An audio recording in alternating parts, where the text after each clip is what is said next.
All right. Think we are good to go. Wait till some people get in. We're not gonna start right away. I didn't really make any announcement about this. I should have, but I wasn't too sure about it until now. So if I was sure I was gonna do this ahead of time, I probably would have made an announcement. So apologies to those who aren't gonna make it because I didn't specify when I was doing this, but I'm here now. So what's up, Lola? What's up, Zivian? Scream needs to be number one. We'll see. We'll see. I honestly don't know where I'm gonna place everything right now, but a lot of movies here. There's a shitload, honestly. I'm gonna try to order them so we can like do them in a normal fashion. I'm not exactly sure what the order is that we're gonna do, but we're definitely gonna go by franchise to franchise, though. That's for sure. We're not gonna just shoot through like random ones. I like going in order. I'm a very organized person, if you haven't realized. Very, very organized person. So I'm gonna organize these right now, just in order in their own specific franchise. There isn't every single franchise, slasher franchise in history, obviously, for obvious reasons, but there's a decent amount of them.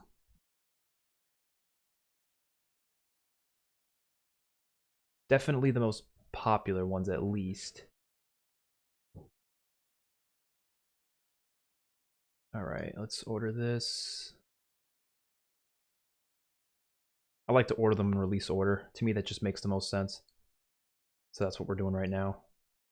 I don't know why it couldn't just stay in the order that it was when I put it originally, but they like to change it on me for some reason. So I'm just adjusting it to just make sure it's all good.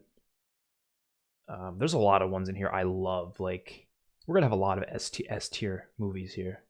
A lot. Scream goes there, and then Texas Chainsaw goes here. I don't know why that was there. Okay, we're good.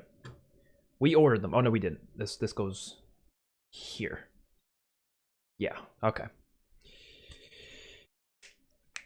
Azula plays. How you doing? Lola Loud. I'm great. How about you? Least favorite horror movie. That's I mean, I've seen a lot. There's a couple that I would say are pretty bad. There's one or two on this list that might be a contender for that, which we'll talk about that when we get there. Is there going to be any spoilers with the new Halloween and Child's Play show? So, well, not for the Child's Play show because I'm not ranking the shows, so nothing for the show. But when it comes to Halloween Kills, when we get to it, I'll make sure to like let you guys know, like, okay, I'm talking about Halloween Kills now, so I might say a couple spoilery things. I don't want this video to be like censored in terms of that. So if there is a movie you haven't seen yet and you don't want spoilers, just make sure when we get onto the topic of the movie, I'm not just going to throw out spoilers randomly. So I'll be like, okay, we're going to rank this now. And if it's a movie that you don't want to hear about, I would recommend just, muting it if you don't, because we're probably going to say some spoiler stuff for some of these movies. But some of these movies have been out for like years now, so I don't know. But for Halloween Kills, we're going to talk about Halloween Kills last. I'm doing the Halloween franchise last. So when we get to it, trust me, if you don't want to be there anymore, just, you can leave. So I'll definitely make sure. I'm not going to just throw spoilers out there. But there really isn't any, like, I'll be honest, there's not that many big spoiler-like things from Halloween Kills. Like, there's some, but, like, I don't know. There's not a lot to the movie in terms of, like, spoilers, but other than, I guess, some character deaths, but even then, it's like, it's a slasher film. You expect people to die anyways. All right, let's just start it. Where do you think we should start it? I'm thinking we start with A Nightmare on Elm Street, because personally, that is my favorite franchise out of all of these, okay? And I'll just clarify, we don't have every franchise. Like, I've only included slashers that are part of a franchise, first of all, so it's just a one-off slasher, I didn't include it. Also, I only included franchises where I've seen all of them. So Psycho, for example, I've only seen the original Psycho and I watched the remake. That's it. I don't want to include them because I didn't see all the Psychos, you know what I mean? But all the movies here, I've seen every single one of them. now I have some of these. One of these I literally watched yesterday. I watched I Still Know What You Did Last Summer and I'll Always Know What You Did Last Summer. I watched both of those literally last night. So literally just watched those. Obviously Halloween Kills was just a couple days ago. So we've seen all these now. This is like the most popular franchises, so we have a good amount of them here at least. That's good. I got a feeling a lot of you are going to say Scream's number one. Yeah, because a lot of you are big Scream fans. I love Scream too, but I'll just say right now, it's probably not going to be number one for me, but it'll be close. Will you react to Rosemary's Baby? I've never heard of it, so I don't know. Favorite Scream character? Probably just Sydney. Yeah, or Dewey. Urban Legend? I think I've heard of that, but I don't really know what it is, to be honest. Okay. Oh, Riley, thank you for the $1 donation. I appreciate it. I didn't even see it. For some reason, it didn't pop up on my screen right away, but I appreciate it. Okay, let's start off with A Nightmare on Elm Street, okay? The first one, the original. We'll go through that whole franchise right now because that is my favorite of all of these, all right? I think it's just the dream aspect of these movies that I love so much. I love dreams. I think they're such interesting concepts. I love learning about the idea of what makes you dream in certain way. Like, I just love dreams. They're so interesting. So a horror franchise based on nightmares is just, it's exactly what I want. Like, there's so much you can do with it. Like, Michael Myers, as much as I love the Halloween stuff, I don't see what they can do past like another film. Like, I don't know what they're going to do after that. Like, there's not much more you can do with Michael Myers, in my opinion. But with Freddy, there's so much they can do that they haven't explored when it comes to the dream world. And it's like, bro, they can do so freaking much with this. So as a franchise, Nightmare on Elm Street is definitely my favorite franchise. And when it comes to the original, easy S. Like, I don't even have to think about that. That is an easy S. I saw this for the first time 2 years ago, and I loved every second of it. The way the movie is made, I mean, there is just some really cool shit there for a lot of different scenes. Obviously, one of the coolest scenes is Tina's death in the beginning. That's honestly probably my favorite scene in any horror movie. Like, Tina's death scene is awesome. Okay, it's just so well done in every aspect of it. Watching it for the first time was something special, and it's not really like scary to me. I don't get scared by a lot of these movies, but like, this is older, so it's not that scary to me. But I don't give a shit. Robert Englund is amazing as Freddy in it. It's got amazing music. The soundtrack is incredible. You can't not rank that at S. You can't not. Okay, I can't fathom putting it in anything but S. We're gonna change the color of all these. To me, S should be green. I don't know why they make S default red, because to me, red means bad. That's just how I've been conditioned. I've been conditioned to think red means bad, so I'm not gonna put the S as red. The F should be red. That's how it should be. All right. What's up, Martin? Don't disappoint me now. What's up, Sandra? I've only seen the first Nightmare on Elm Street movie, but loved the first one. I think the first one's the best one. I don't think it's the only good one though. So we'll get right on to the rest. Actually, as we're not going to stick around for too long, but with each movie, I don't want to be here forever. So we'll move on to the second one because I think most people can agree this is incredible. It's an incredible movie. It's the only issue I have with it. Actually, I'll say the only issue is the ending. The last 5 minutes is stupid. I try to pretend that the last 5 minutes don't exist. It makes the movie so much more enjoyable if you just shut it off before the last 5 minutes because it's just so stupid. Rest of it's great. Johnny Depp was also pretty cool in it. So, Alfaro? I'll say your last name because I can't pronounce the first one. Thank you for the 5 something donation. I don't know the currency, but hey man, discovered your channel recently. Really enjoyed the movie content. I appreciate it. Any thoughts on the upcoming reboot Exorcist trilogy? So, thank you. I appreciate it. I've only seen the first Exorcist, and I thought it was a good movie, but I'm not sure what else they could do with it, honestly. I haven't seen the other Exorcists, so I do want to see the other ones. I don't know what they're going to do. It really depends what they do, to be honest. It depends what route they go, because I feel like I've seen a lot of movies go down the, possession route. A lot of movies do it, and I don't know how much more you can do with it. But we'll see. If they can do a lot more, cool. That could be fine. All right. A Nightmare on Elm Street Part 2. What do you guys think about this one? Because this is a weird movie because it doesn't really fit as a sequel. I think Part 3 is a much better sequel, to be honest. but I think part 2 is a good movie. I'm actually gonna. I like putting these just so people like kind of have a reference of like what I mean, like what these spots mean for me. And this is usually what I go for. I'm gonna go meh. I don't really think D is bad, but F is just terrible. Actually, I think D is like pretty much bad. Yeah, I'll just put bad for D. That's what I mean by it. So I think part 2 is a good movie. I don't think it's great. I don't think it's going to be near perfect. It's a good movie. Like, I enjoy this one. It's just so different, which is good. But it also does not fit as a sequel. Like this, it feels like such a spin-off. It's like the consistency in the storyline makes no sense. Like Freddy can just like do whatever he wants in this one. It's like completely different than what the rules they had for the first one set up, and I'm just like, well, what the hell's going on here? But I didn't really care because it was a fun movie. It had a pretty interesting main character, and I actually thought all of it up until the ending was really good. I didn't like when he came out and they were like, you know, at the party, at the barbecue party, whatever, by the pool. That scene was just stupid to me. Like, you shouldn't have Freddy come out like that, and like that was too much. But leading up to that, I thought it was all really good. The part we went to a gay bar, it had a lot of good moments, honestly. Like a little bit over the top moments, like when the coach, the one coach guy, he gets like hung up or whatever, and then his pants gets pulled down. He starts getting slapped with like balls and stuff. I know they were all supposed to be like, there was a metaphors. The whole movie was metaphors for him, you know, being a closeted homosexual. That was the whole movie, really.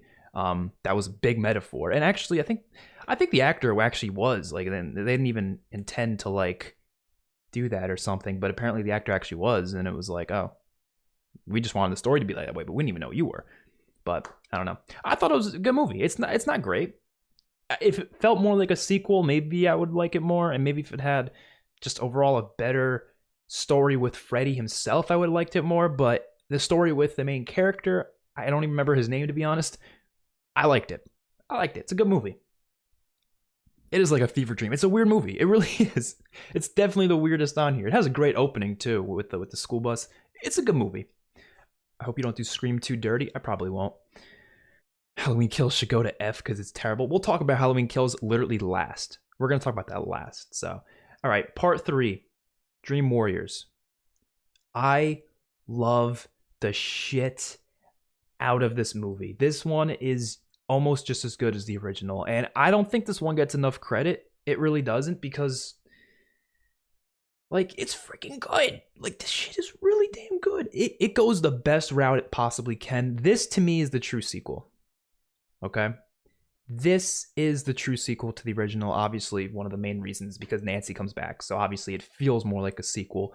And the way they're able to set everything up with this, they're in this like this care facility, and you have all these characters who are dealing with these issues, and they're all related to Freddy. I love the shit out of that. I love how it's all set up like that, and I have all these characters in here, and you have the psychologist who's like doesn't really believe them at first, but then eventually it's like, you know, he starts to witness this stuff himself because he starts learning about Freddy, and that's how Freddy gets into his dreams as well. How all that plays out is in my opinion, incredible. Like, this one, to me, I've almost debated it even being better than the first one, to be honest. It really is. Again, I think my only issue with it is the same as the first one. I don't think it wraps up nicely. Like, I don't think a lot of Freddy movies wrap up nicely. Like, the way they take him out and stuff, and the way they solve their problem, I just don't ever like their endings, to me. They never hit the nail on the head with the ending. I don't think they do, and I don't think this one does either, but literally everything before that, I love. I also wish, spoiler, I wish Nancy didn't die in it, because you know what I would have freaking loved?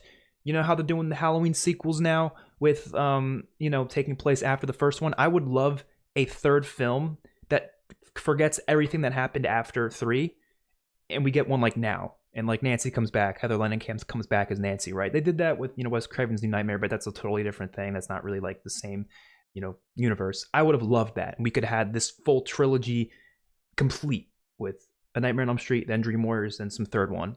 But they killed her, so you can't do that anymore. I guess that was why they did Wes Craven's New Nightmare. They're like, how do we bring her back without actually bringing her back? And it was fine the way it was. But so what I just said there, you can probably assume that I don't like the ones past 3 that much. I don't hate them, but I don't like them that much. So 4, I still enjoy the Dream Master. I don't think it's bad, but I think it's average.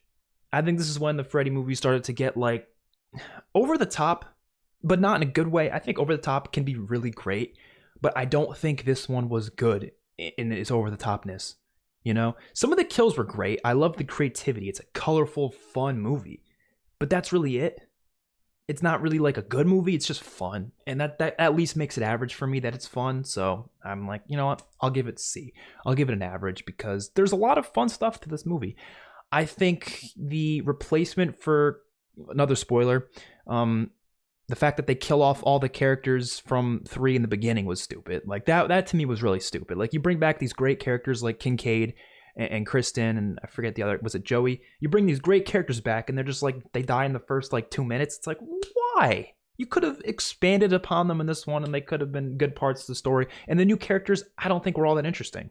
I think Alice was okay, but that's about it. So I wasn't a big fan of that. The white guy character in Dream Warriors looks like Sidney from Scream. I don't know which one you're talking about. Oh, you're talking about Joey? He kind of does, actually. If you're talking about Joey, I think he does. Yeah, he does. Shit. I just realized that. The one who dies in the waterbed. Yeah, that was Joey. Or no, that wasn't Joey, was it? Shit, no. Oh, yeah, Joey does. Yeah, he does. That was in the 4th one, though. Yeah, that was in the 4th one. Okay. And I did not like that much. Thank you, Christian. I appreciate it. Okay. So part 5, The Dream Child, I'm going to put him bad. Again, it's the same as the 4th one, but I think it's just less fun. It's still not a good movie. It's still over the top. Freddy's not even funny. He's just kind of annoying in this one, but it at least has, it's not F because there's some to it. There's still some creativity to some of the kills. The one kill that I think is like disgusting, but not in a good way, was the girl who was getting shoved like the food in her mouth. That scene is the only scene I had to look away from in any of these slashers. I don't get grossed out by stuff. I don't. I can deal with any of the blood and gore, guts, whatever, but that scene was just something else. That was something else. I didn't like that one. I was like, Oh yes, wasn't Super Freddy in that one? Yeah, that was I just wasn't a fan. I'm gonna turn this light off actually. Can you guys still see? Nah, I'll turn it on, it's fine. I don't want it to be too dark in here. Koala Cat, thank you for the $5 donation. I appreciate it. Nightmare After 3 just started a terrible path. Agreed. And that moves to the 6th one. Freddy's Dead. Yeah, easy terrible. I don't think I even have to like think about that one. That one's definitely getting F. So this was quite a downfall. It was going from, average to bad to terrible. This one is like a lot of terrible movies I think are at least fun, and when they're usually at least fun, they go to bad, but this one isn't even fun. It's not even entertaining. It's just boring. It's boring and it's terrible. And it like really terrible. Like the dialogue, oh my god, some of the worst dialogue, some of the worst characters. The deaths aren't interesting. Freddy looks like weird in this one. They did some weird makeup with him and it just didn't look right. I went into this one knowing that everyone hated it, and I was like, okay, everyone hates it. At least it's gonna be fun though, right? There's a lot of movies like that on this list, but no, it wasn't. There was no fun to it. I had no fun watching this movie. I will never watch it again, probably. I just won't. What's up, Diggy? Part 7 though, yeah, that's the next one, which isn't really a part 7. Wes Craven's New Nightmare. This one, I'm actually gonna give great. So that shit shot up to that great return. Okay, and it was so weird too. It was kind of like too where it was so different, but I liked it. It only had 2 kills in it, I think, right? I don't think it had a lot of kills, but like it was really an effective psychological horror movie, in my opinion. Like it really did good. It wasn't your typical slasher. It wasn't like, oh, everyone's dying. It was kind of just like, I didn't like how it ended though necessarily, but everything leading up to that was actually pretty good. I thought, bringing back Heather Langenkamp was great. She was great in this. The kid was great too. I thought the kid actor was fine. I liked how they paid homage to the original in a lot of ways. Like they did that one death that was very reminiscent of Tina. That was good. A lot of good things, you know? Favorite Child's Play movie? We're going to talk about that later. When we get to Child's Play, we'll talk about that, which we're actually going to do that next after this franchise. I want to do Child's Play next. So you'll hear what I have to say about that soon. I find Freddy's Dead is easier to watch than Dream Child. Agree to disagree. New Nightmare is very meta, yeah. It did a great job, and I love the look of Freddy. Oh my god, I love the look of Freddy in this one. I kind of like how he looks in this one more than the other ones. He looked freaking awesome. His face, his claw hand was freaking awesome. Like, good shit. Now let's get to Freddy vs. Jason, which I put in a Nightmare franchise because I consider it a Freddy movie more than... Yeah, Halloween Kills is here. We'll talk about Halloween Kills probably way later. But yeah, it's here. Freddy vs. Jason is one of the funnest movies on this list. And I even think it's pretty good. It doesn't have any, great story, really, to be honest. But I don't give a shit because this movie is fun as hell. It's going into S tier, baby. That shit's going into S tier. This movie is great. Or near perfect, in my opinion. I'm not going to even put it great. I'm near perfect. This is actually the first movie to get me into these movies, actually. Okay? So... I was always a fan of Child's Play since I was like 5, right? But when it comes to everything else here, I haven't watched a single one of these until the past 2 years. And the reason why is because of this damn movie. I threw on Freddy vs. Jason randomly. I was like, you know what? I haven't seen this movie before. I'm going to watch it. I loved every second of it. So it made me want to go back and watch all the other Friday the 13th movies and Nightmare on Elm Street movies. And that's what got me into this shit in the first place and why I started watching all this. So thank Freddy vs. Jason for me to watch it. Hellraiser's not here because I haven't seen any of them, so I don't do that. Oh no, yeah. If there's ever gonna be spoilers for Halloween Kills, we'll talk when we get to it. I'll let you guys know that there's gonna be some spoilers. I don't really think I'm gonna go into specifics for it, so don't worry too much about that. But we're not gonna talk about Halloween Kills too much later, so trust me, you'll be all right. Freddy vs. Jason is good, but I think it's middle tier, just entertaining and fun to watch. Yeah, but to me, it's so entertaining and fun to watch that I'm putting it to near perfect. Like, I don't think every movie needs to have this really in-depth, like, important, relevant story that's, like, like, emotional and heart-wrenching to be a good movie. Sometimes movies are really good just because they're fun. Like, Austin Powers. I love Austin Powers movies. There's nothing, like, groundbreaking about them. They're just really fun, and so I love them. This is another one of those examples. This movie is, especially the last 30 minutes... Wow, like I love the last 30 minutes. Freddy vs. Jason fighting, like there's nothing beats that. Honestly, nothing beats that shit. Not angry with you yet. Nightmare franchise was really average. I disagree because it's my favorite personally. You got a couple bad ones here, but there's some franchises here that a lot of them are going to be pretty low. So yeah, that's just how it is. But so far, 3 out of 9 of them are in S, and you got a couple in great and good. So it looks pretty good so far, right? Looks pretty good so far. I'll leave it at that. Jeepers Creepers. Is Jeepers Creepers even considered a slasher? I don't know. I don't really know what you consider a slasher. Yeah, I deleted his message. I don't know if it'll let me. I'm gonna hide him. All right, I hid his messages, so hopefully he can't say anything else. All right. Watched Freddy vs. Jason back in the theater in 2003 since I was about 13 years old back then. I managed to sneak in the theater with some friends. I had to sneak into it because when I saw it, I was only 17. Or no, I was only 16. I think I was 16, and you had to be 17 to see it, and I was 16 when it came out. Yeah, the newer it. I'm pretty young, so so that was only a couple of years ago. Okay. The only franchise in this list that I think some people would debate me if it's a slasher or not is Saw. I think it's a slasher. I do. I don't really even want to include it, but I did.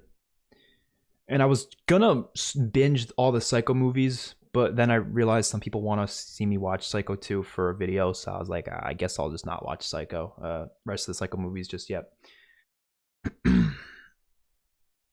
And would you consider it a slasher? I don't know, because it has like elements of a slasher, but I don't know. I didn't include it.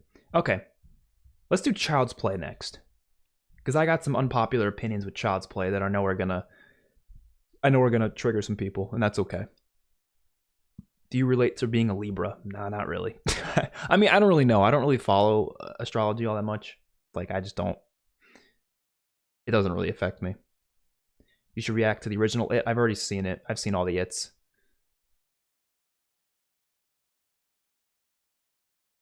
Okay. Child's Play 1. The original. Okay. Hear me out. Hear me out. My thoughts on this are pretty clear. It's a great movie. So I'm putting it in A. But it's not S. It's not S. It's not S. And I'll tell you why. Because to me, the best part of these movies is Chucky. That is just clear cut the best part of the movies. But Chucky's not really like, and this is fine because it's what it was going for. It was supposed to be tension building. But this isn't the best Chucky movie. But it's a really solid Child's Play movie. You know what I mean?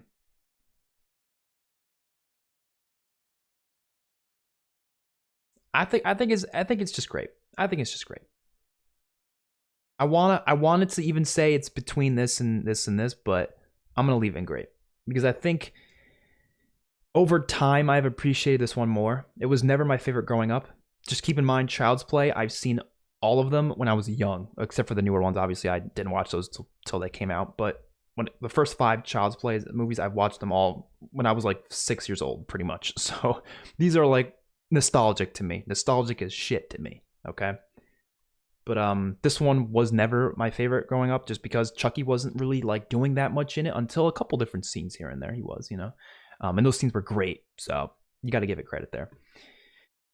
But then comes Child's Play 2, which is oh so fucking good. Oh my god, I will never get enough of this damn movie. I honestly am gonna throw it. Should I do these in order? Yeah, I'll do these in order.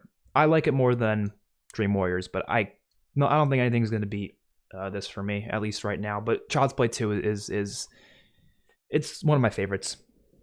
It's so good. It takes everything that was great about the first one and just elevates it. Chucky's in it even more, and he's even better in this one. He's hilarious. He's great. It's still got scariness to it. It still is a slasher, and he's doing a lot of fun shit in it. The way he kills people in this one's great. A lot of iconic scenes. Kyle's great. Andy's great. The final showdown at the factory's great. So much good stuff to this. It's a perfect movie. I have no issues with it. I got no issues with it. I love the situation Andy's put in with his foster care family, and I love how they all blame him for the deaths, and they think he's doing it because why wouldn't they think he's doing it? There's a fucking doll in the there's a doll he's blaming. Obviously, they're not going to assume it's a doll. Everything they do about this movie was great. This, to me, is one of the most iconic slashers. It's the one I'm most nostalgic for because it was the first one I watched. I watched this before watching any of them when I was like 6 years old. I was young as hell, but I remember loving it, and I've seen it probably 30 freaking times since then. Actually, probably more than that, to be honest. It's been a lot. Chucky looks better in Child's Play 2. I kind of agree. Just slightly. He still looks really good in the first one. He looks good in like most of them, other than a couple, but most of them I think he looks great. On a scale from 1 to 10, how excited are you for the future of Chucky's show? I'd say like an 8. Like I'm not expecting it to be anything bombastically amazing, but I'm expecting to have fun with it, so that's enough for me to like it. If you have children, don't you think you'll be a fun father? I'm hoping I will be.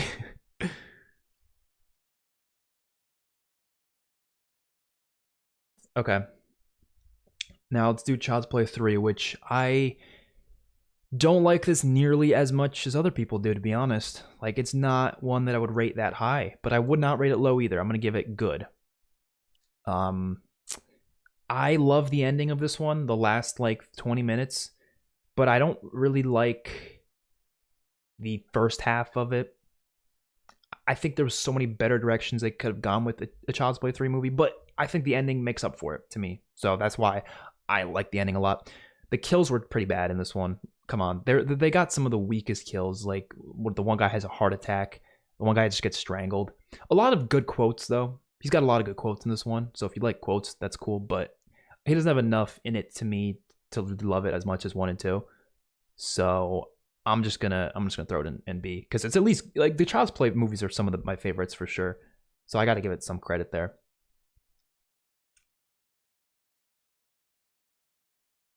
Part of me wants to give it top of average now that I'm thinking about it. Like, it was gonna be either bottom of good, but honestly, I don't even think I'd put it there. I'm gonna put it top of C. I just want to be like completely fair with it. I think bottom of C sounds better for me. It's just the ending that I loved. I love the ending at like in the little carnival type atmosphere, and the one roller coaster they were on, like not roller coaster, it was like a roller coaster like scary ride thing, and the way he dies in this one, which quote unquote dies, but that was great. I didn't like it nearly as much. But it's still good. Is Friday Part 4 on this? Yes, every single slasher from all these franchises are on it, like every single one of them. So if you see a franchise on here, it's gonna have it. So yeah, I'm putting an average. It's still good though. Where's Scream at? We haven't done it yet, but it's down here. Okay, then we got Bride of Chucky, which I'm gonna put I'm debating on 2 spots right now. It's gonna be really high, but I just don't know which one I want to put it. It's either S or A. I'm gonna put it A or S. Yeah, the Bride of Chucky is one of the ones that I think I'm in the minority on thinking it's this damn good, because I don't think many people are putting Bride of Chucky S, to be honest. I think a lot of people are gonna put it like B or A, maybe C. I love the shit out of this movie. The same way I love Freddy vs. Jason. It's just a fun movie. It is so much fun. It's easily the funniest Child's Play film. Nothing is funnier than Bride of Chucky. Not a single one of them goes above how funny Bride of Chucky was. It is so funny. And Chucky is the best in this one. I love his look. I think his look is the perfect look in this one. It's fantastic. Tiffany was a great thing to come into the series. It's such a fun movie. It's got such a Bonnie and Clyde feel to it, which is exactly what I think this franchise should have embraced. And I was hoping the Seed of Chucky would kind of keep that consistency up, but it really didn't. Yeah, the show's not here because there's only been 1 episode, and I'm not putting any shows on this list anyways. We're just doing movies. But yeah, I like the first episode. It's just not included because of that. But yeah, this one it's a great damn movie. Holy shit, we have 117 people watching right now. I don't usually look at how many people are watching live because I'm just like, I don't want to like pay attention to that too much, but I just took a quick look. Holy shit. Oh my god. Okay, I'm not gonna freak out about it, but that's the most I've ever had live.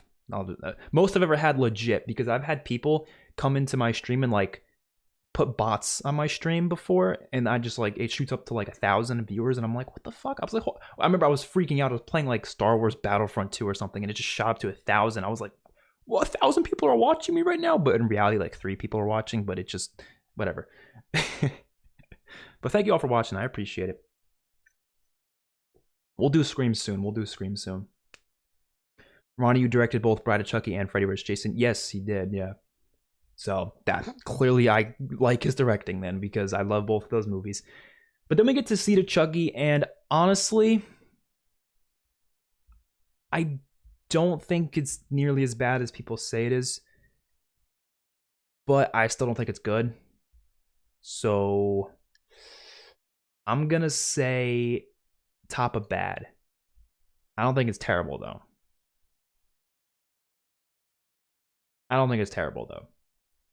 And the only reason why I'm saying it's not terrible is because it's fun. Okay, yes, it's terrible, but it's fun.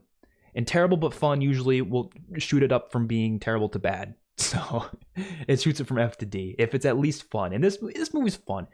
It has the best version of Chucky, in my opinion. It does. I loved what they did with this character in this one, where this whole series, he's trying to put himself into a body. That sounds really wrong, but you know what I mean. He's trying to put himself into a body in order to, put his soul in it. And this one, he finally just embraces being a doll. He's like, I'm a fucking killer doll, and he just embraces it. I love that.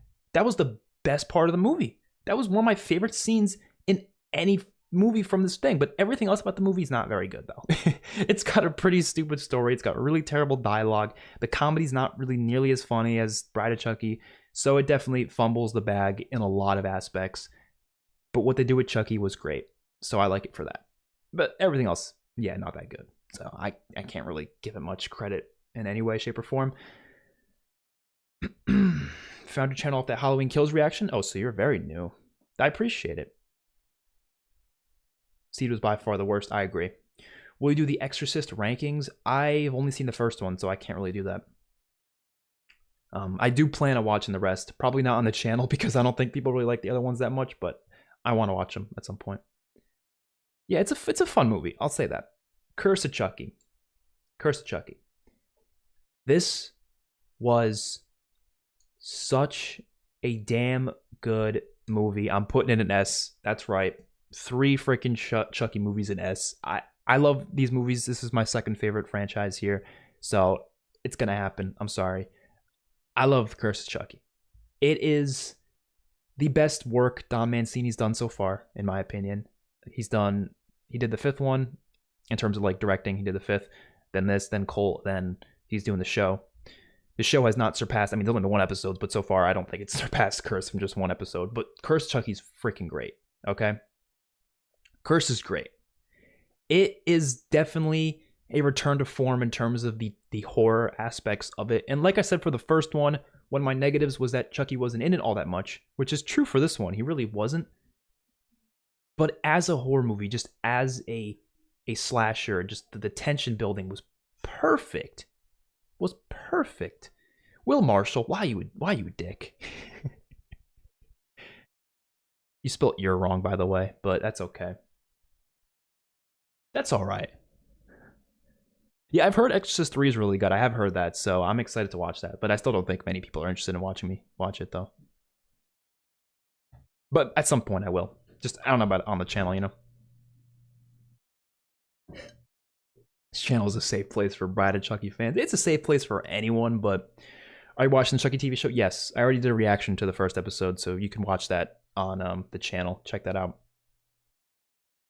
But yeah, no, Curse of Chucky was just all around. It was one of those movies that brought me back to, well, to be fair, I was a fan of it when I was really young.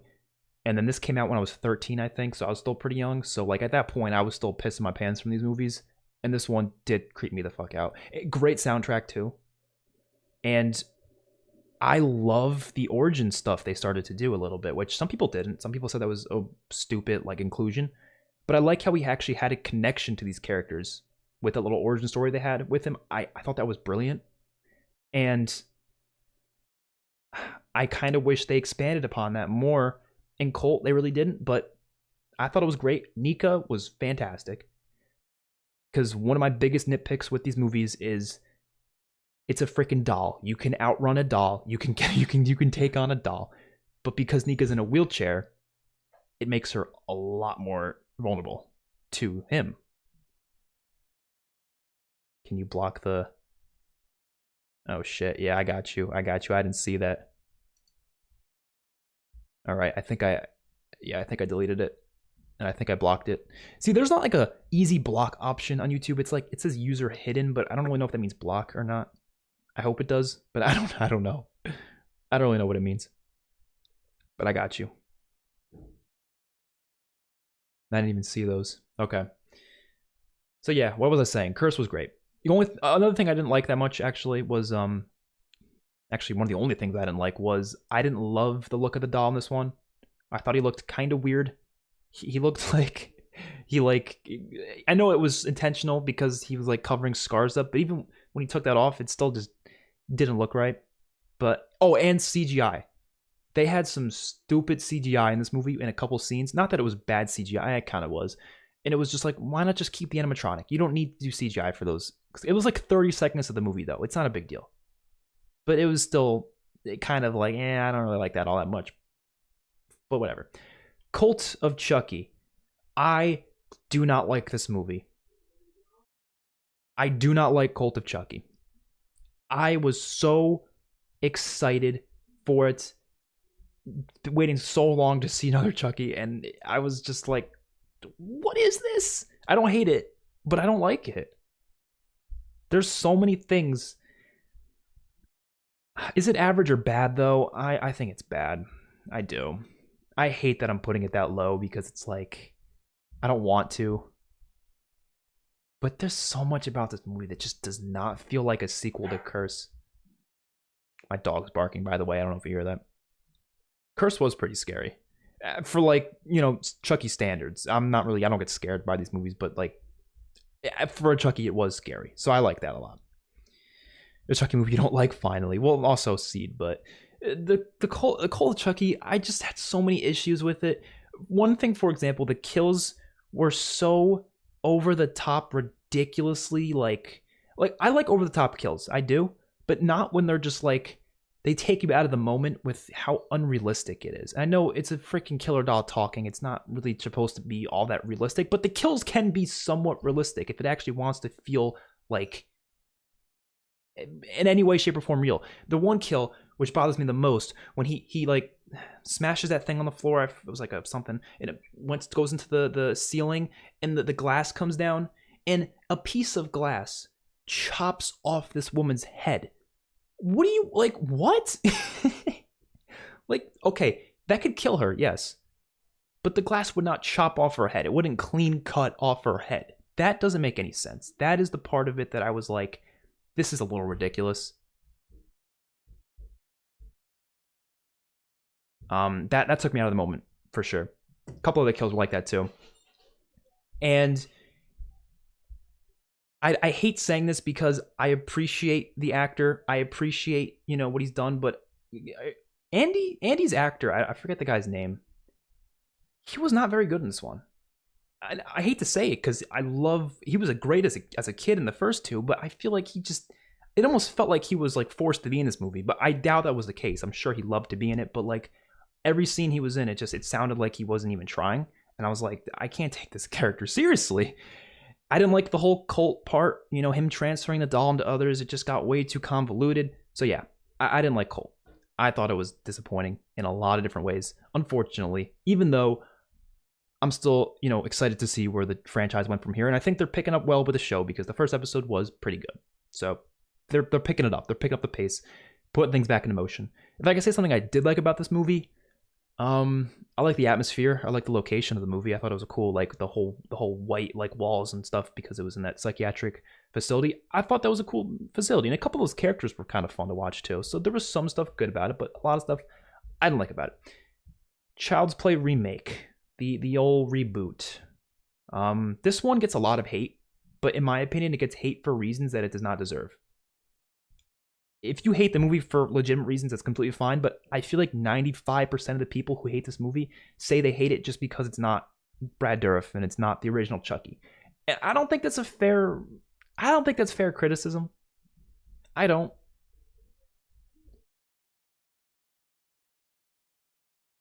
Not to get too dark, but in real life, people have been decapitated by heavy, thick glass, usually falling glass.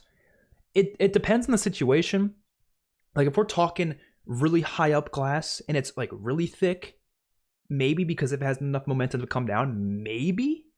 But from that height, no, the momentum of that glass would not be going down fast enough, not enough to chop off someone's head.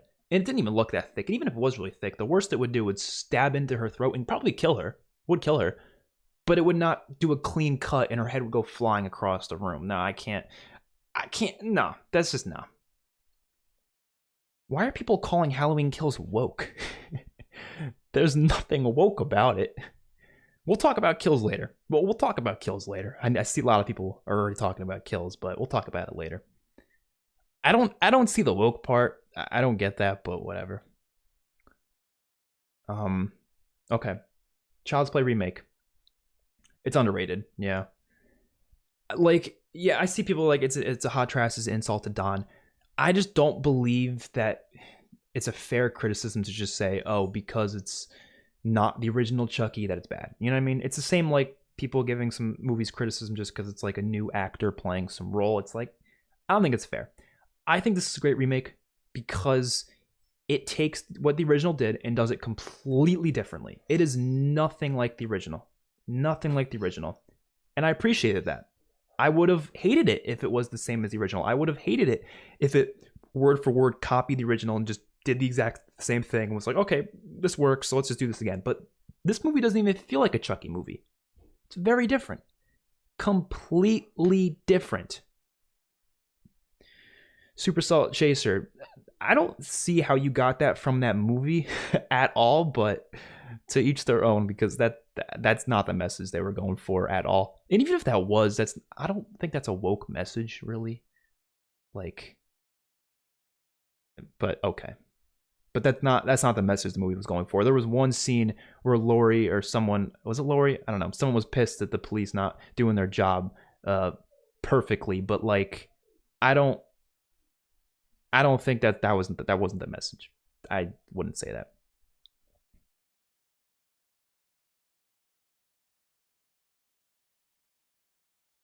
Okay, so where am I putting Child's Play remake? This is gonna trigger some people. Just a few people here or there. I'm putting it above the original. Just a little bit. I like it more. I'm not gonna lie. I'm not gonna change my opinion just to fit in with the rest. I like it more than the original one. I thought it was such a cool direction, and I'm actually hoping they do a sequel. It's very different. Doesn't even feel like a Chucky movie, which is fine because I don't want it to. I want it to feel like its own thing, and that's what it was. It was its own thing. I love the way they played with technology and him being able to use a lot of things around the house. The kills were fantastic, so that's a plus. Not Brad Dourif. Fuck. Mark Hamill was great as Chucky in this one, so I'm giving it an A. I like it slightly more than the original, just slightly, not by a lot. You know what I just realized? I forgot the Nightmare on Elm Street remake. Holy shit. We forgot to do a Nightmare on Elm Street remake. Oh shit. Okay. We'll do Nightmare on Elm Street remake right now then, because I completely forgot about that one, which kind of similar to the last one. I think it's underrated, but I'm not going to put it that high though. I'm only going to be putting it in good. But I do think it's good. I will stand by my opinion that this movie is not, actually I'm even putting it higher than 2. I will stand by that this movie's not that bad. My only issues with it are the fact that it does try to be the original way too much. It's like, no, just don't do that. Just make it different. But I don't think it fails at everything it does. I really don't think it does. I think there's certain things it fails at, like literally trying to do shot-for-shot remakes of some scenes, like the bathtub scene and the one where he's going through the wall. Like, why do the same thing as the first one? It did it so well in the first one. Just don't bother. You can't make movies if you wasn't alive when they came out. All right, then I guess like half of this list I can't even do then. Oh no, where'd you find this tier list? I made it myself. I'll share it at some point maybe, but I just put it together myself. No Screamer Halloween. We haven't done them yet. They're down here. These are all the ones we're doing. So there's a lot. I'm gonna move this. I don't really. Does it get in the way? No, it doesn't get in the way. We're fine. I was thinking of moving the little thing on the screen above my webcam, but it doesn't really get in the way. But we're doing all these down here. Nightmare 4 Lord of the Remake. Yes. I don't even think Nightmare 4 was. I mean, we talked about it before. If you gotta see my thoughts on it, go back. But yeah. I also didn't like how they made Freddy, like they had a lot of subtlety in the first one about him being a child molester, but in this one it was like they full frontal like said he was, and it was just like, yeah, that's a little stupid. So I do agree with that being stupid as well, but everything else about it I like. So I am completely solid with giving it a good rating, even though I know people probably do not agree with that at all. People are probably gonna shit on that. I think Jackie Earle Haley is incredible as Freddy. Not better than Robert Englund, but he's still incredible. He's still incredible. Please watch Sleepaway Camp movies. I have not seen them. I want to see them, but I haven't yet. Take a drink of water real quick.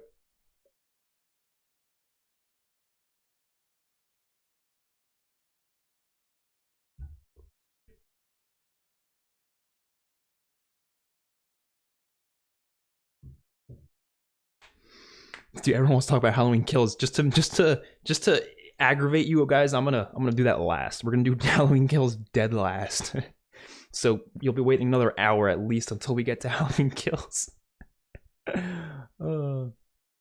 They made Freddy look like burnt cheese. They did in like 4, 5, and 6. I don't think he looked like that in a Nightmare on Elm Street remake. But I think it's a fine remake. Again, I think it's stupid that they tried to be like the original so much.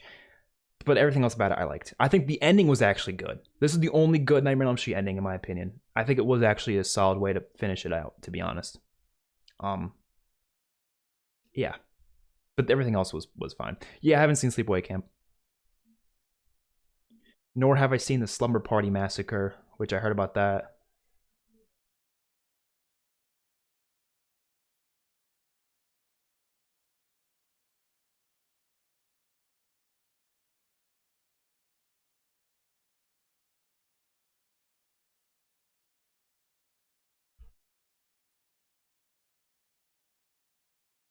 Didn't show much blood, but it still scares us.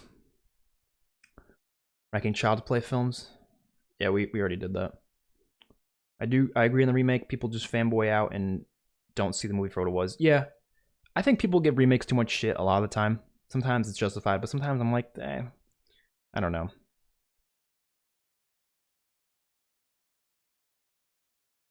Okay.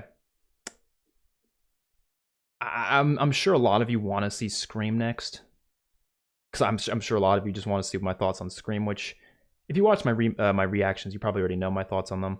But I'll do them now, just to do them.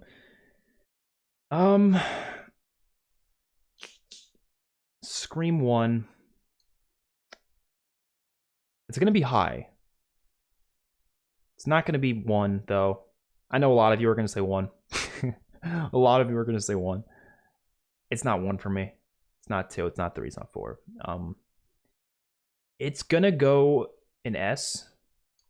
I just don't know where right now.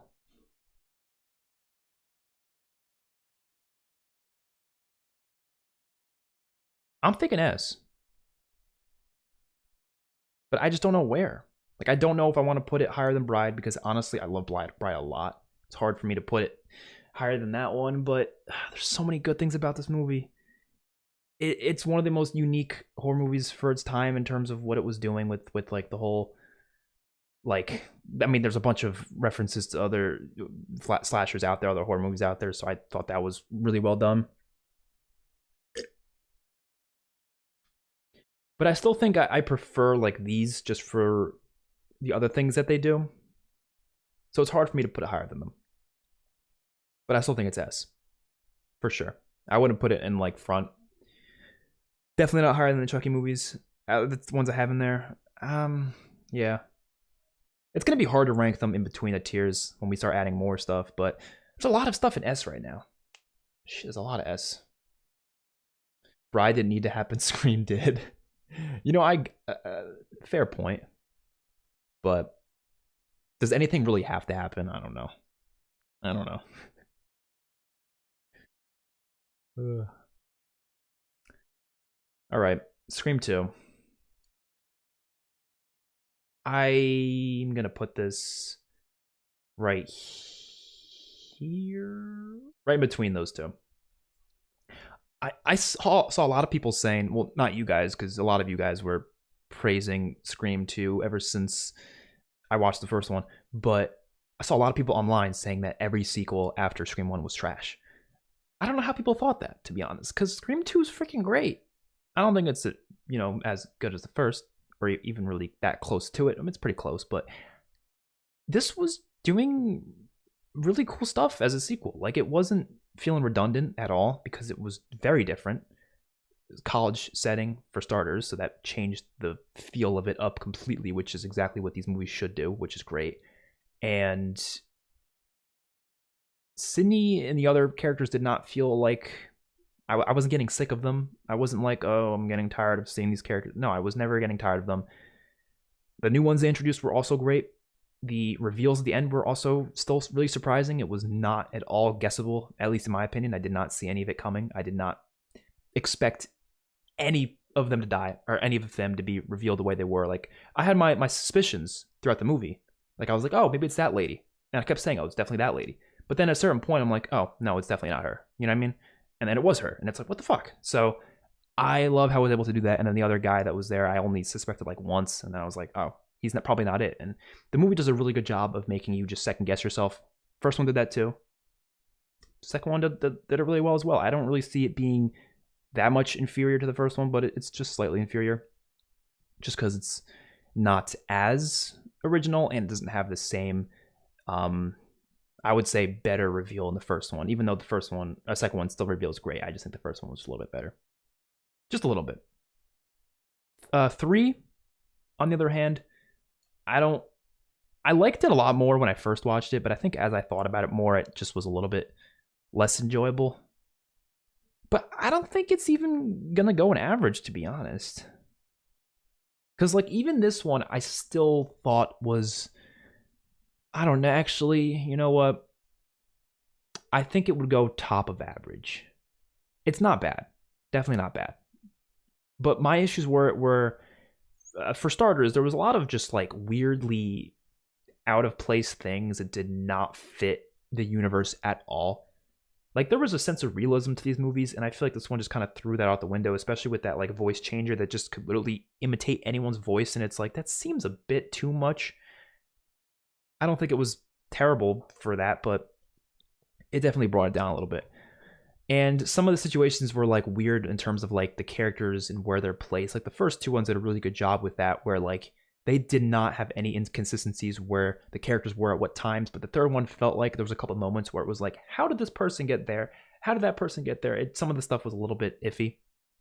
But I think this one still did a great job with the reveal. I was okay with the reveal. I was okay with him being connected to Sydney in that way. I did not mind it. It was weird, yes, but I didn't really mind it. I wasn't like, oh, this is ruining the story. No, it was fine. It was fine.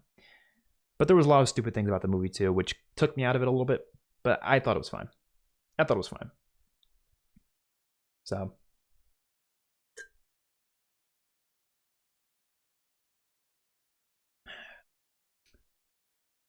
Scream 4. This one was top of great. I'm not putting an S. It's just missing S, unfortunately, but it's getting top of A at least. It's my second favorite for sure. I went into it not knowing what to expect. It was so different because it was so long after the third one, so it was like very different. But I was completely fine with that. I like when the movies feel very different as they go along, and this one definitely did a great job with bringing back the characters and still having them be good characters and not like destroyed the characters. You know, like some people would argue that like the Star Wars sequel trilogy destroyed some original characters. I don't really think it did. We're not talking about Star Wars today, but I'm just throwing it out there. But this did a good job of bringing back these original characters and not destroying them, and still had a really good story. Like, you had the inclusion of Jill, which I thought was a great character, and the reveal was fantastic. Emma Roberts was a horrible actress. I disagree. I liked her. But the only thing I didn't like about this movie, let me think. I can't even think of something I didn't like about the movie, to be honest. Like, I really can't think about many bad things. I just don't think the good things were necessarily that much better than, like, Scream, so that's why I wouldn't put it in an S. Yeah, it's still going up there. Any things that you guys didn't like about 4? Because I can't really think of much, to be honest. Kirby was great, yeah. I thought most of it was just fine. Like, it wasn't offensive. It wasn't one of those movies where it's like, oh, this just pisses me off. Why is this even a sequel? It didn't do anything wrong, really. Color grading? I didn't notice that, so I don't know. Emmett played Jill how Jill was supposed to be. Yeah, she was like a little over the top, but like, I thought that was kind of intentional, and I was okay with that. So. Yeah, she wanted to be famous. I thought that was very meta too, and in a good way. It was interesting. So I like that. I don't think it. I don't. I just can't put it S. I don't think I liked it to the point where I'd put it S. But great still sounds good to me. How would you feel about Stu returning? I think it could work. It could. I'm not against if they don't. I would be okay if he doesn't, but I think that would be really interesting if he did. So they had humor during death scenes. I guess a couple of them, but I mean, Scream movies have always had a little bit of laughter here and there, so I wasn't against that. The movies aren't that serious. Scream movies, they're like they have a little bit of jokes and they work. I think so.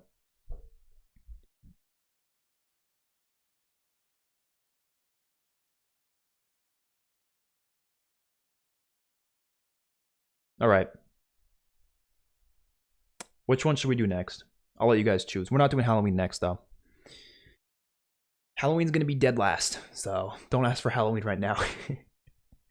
I want to do Halloween last just because that feels fitting. But which one should we do next? Oh, Scream 4 didn't do good at the box office, really? Didn't make sense because it was a young girl in high school and the ghost face mask fighting off these grown ass cops. But like, was she really fighting people? I mean, it wasn't like, because yeah, if you were like in a hand to hand combat, maybe that would be a little weird. But most of the situations were like, you know, her coming from behind killing someone, or I guess in the hospital she had a gun. So I don't know. A lot of people saying Friday. A lot of people saying Friday. Candyman. Friday is going to be interesting because I don't like these movies as much as most people do. I like a lot of them, but some of them are just I think are really just no. Yeah, I don't like it the franchise as much as some other ones, but it's not bad though. I know what you did last summer is dead last. Nah, not that one. Maybe the third one, maybe, but okay. You know, honestly, we're gonna do Friday, but I'm gonna do Black Christmas first, just to get that out of the way, because I don't have a lot of good things to say about Black Christmas. Well, I do for the first one, not for the other two though.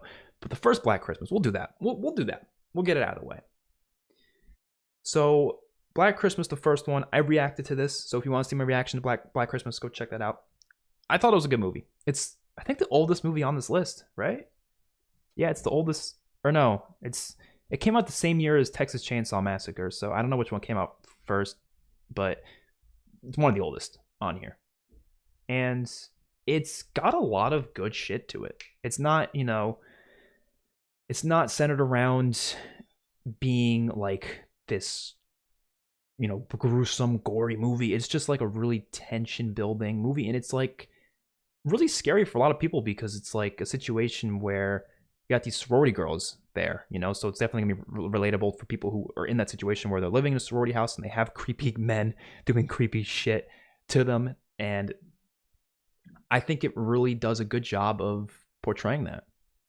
And it is creepy. Like Billy is a creepy fucking thing. Like I can't even consider him a dude because he's not even like human at some points. Well, he is human, but he doesn't sound freaking human. It's just a really cool icon. You don't even see him either. You literally do not see this man once, except for his eye in that one scene. And I think it just does well. Why doesn't this kid have Evil Dead? Is Evil Dead even a slasher? I don't know. I've only seen the first one, so I didn't include all of them. I've only seen the first one. Psycho, I've only seen the first one and the remake. I only wanted to include franchises where I've seen all of them, and I didn't feel like doing a million movies. So Black Christmas is going to go in top of good. I don't. It's hard. It's one of those movies where it's not gonna like. I can't say it's incredibly amazing because I don't really think it affected me that. What's the word? Substantially, but it definitely was still a good movie. Top of good, even close to being great. So, Pet Sematary. I want to see Pet Sematary so badly. I really do. It's not a slasher though, right? It's just isn't it just like pets coming back to life as zombies or something? I haven't seen it, so I don't freaking know, but I want to see it.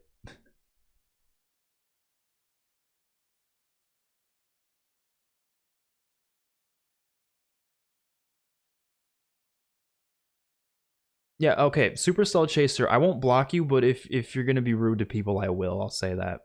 I can't. I'm not gonna block him for having different opinions, but if you do start to get like, you know, Just don't argue. That's all I'm saying. Both of you, I feel like a freaking teacher right now, breaking up students arguing. Like, just stop, Because I'm not gonna, I'm not gonna block him. He's not saying anything like offensive or like, spoilers or anything. So I can't block him for that. That doesn't seem right. But I don't agree with what he's saying, but I can't block him because of that. But it's not really offensive to me or to anyone. I don't think it should be offensive to anyone here. He's just calling movies woke.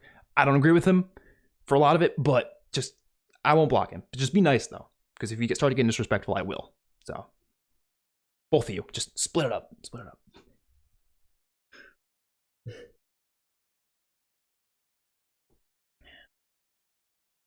I used to teach, not fun, really.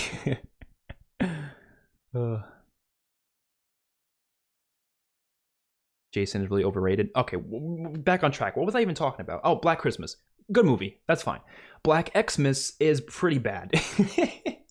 Black Xmas was like, I was so excited to watch it because I don't know. I like I said, you'll find out on this video. A lot of the early 2000s remakes, I really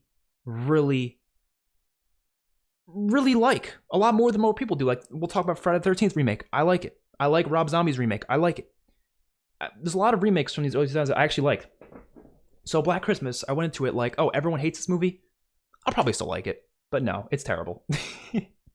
It's terrible. It's okay, no, it's not terrible. You know why? Because at least the kills were kind of fun to watch. There was some good gore there. That's why I'm putting it in bad instead of terrible. Some of the kills were decent. But some of the kills were also like too like gory, like to the point where it was disgusting. Not like good gory. Like there was one where I think the guy was gouging out someone's eyes and he like ate them, and I was just like, I don't want to see that. I like gore, but like not like that. Like I don't want to see people eating eyeballs. Like the fuck. And the movie's terribly edited. The situations are stupid. Characters make really dumb decisions. It's not good. It's not good. It's a bad remake. And I did not like it at all. But I'm not saying it's terrible because at least it was somewhat entertaining because of the kills. Even though some of them were also just too gross for me. The acting was also pretty bad. I'll throw that out there too. It's bad acting. I don't know. I don't like Black Xmas. I didn't. And then Black Christmas from 2019. Look, this is one of those movies that I don't really know why it's a thing, to be honest. Because, like, okay. I don't get what they were even going for. That's the thing. I don't get what they were going for. And politics aside, because I think that's one of the people's main arguments with this movie is I'm just putting in terrible. It's even worse than Freddy's Dead. It's like politics aside, like not even talking about the fact that the whole movie is a political message, which isn't a problem. I'm okay with having political messages in movies, but it's like not even like a good, like well executed political message. Like even if you agree with the political message, which for a lot of it I do. But it's like, it's just so stupidly executed. It's like, what the fuck? What are you trying to say here? Like, literally, spoiler alert. I'm just gonna go through the plot of the movie right now. You don't have to watch it. So even if you maybe were thinking of it, it doesn't even matter because it's so stupid. The plot of the movie is essentially these sorority girls. Nothing like the original, by the way. It has nothing like it. It's not even a remake, really. It's its own thing. It doesn't even feel like it, which is, I think, better for them to do something different. But it has like no similarities other than being sorority girls. The girls are getting killed by this random person that's hooded or whatever, and it's PG-13, by the way, so the kills suck ass. They're all like off-screen kills. They're terrible. And they get like chased down by this guy, and they find out it's a cult of guys, and they're in this frat, and they're all led by this one other guy who's like possessed them to do these things, and the movie ends with them burning down the house and killing all of the frat guys in there, which they know they're possessed.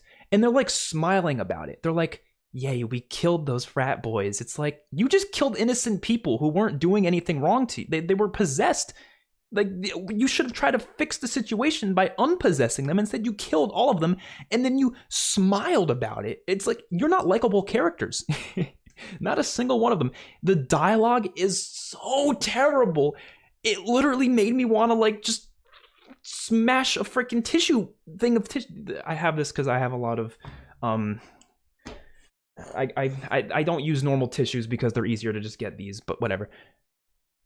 I was just so pissed off by the dialogue. I'm talking about Black Christmas 2019. Because the dialogue is so like, it sounds like people on Twitter. It doesn't sound like human beings talking like in real life. Because I wanted to say nobody talks like this in real life, but after going to college, there are some people who talk like this. And it's just like, you're not likable characters, except for maybe like one of them. I don't know. I just don't like this movie. It's bad. And again, politics aside, it's just not a well-made movie regardless. The editing's terrible, the kills are terrible, like I said, the dialogue's terrible, the acting is terrible except for a couple people.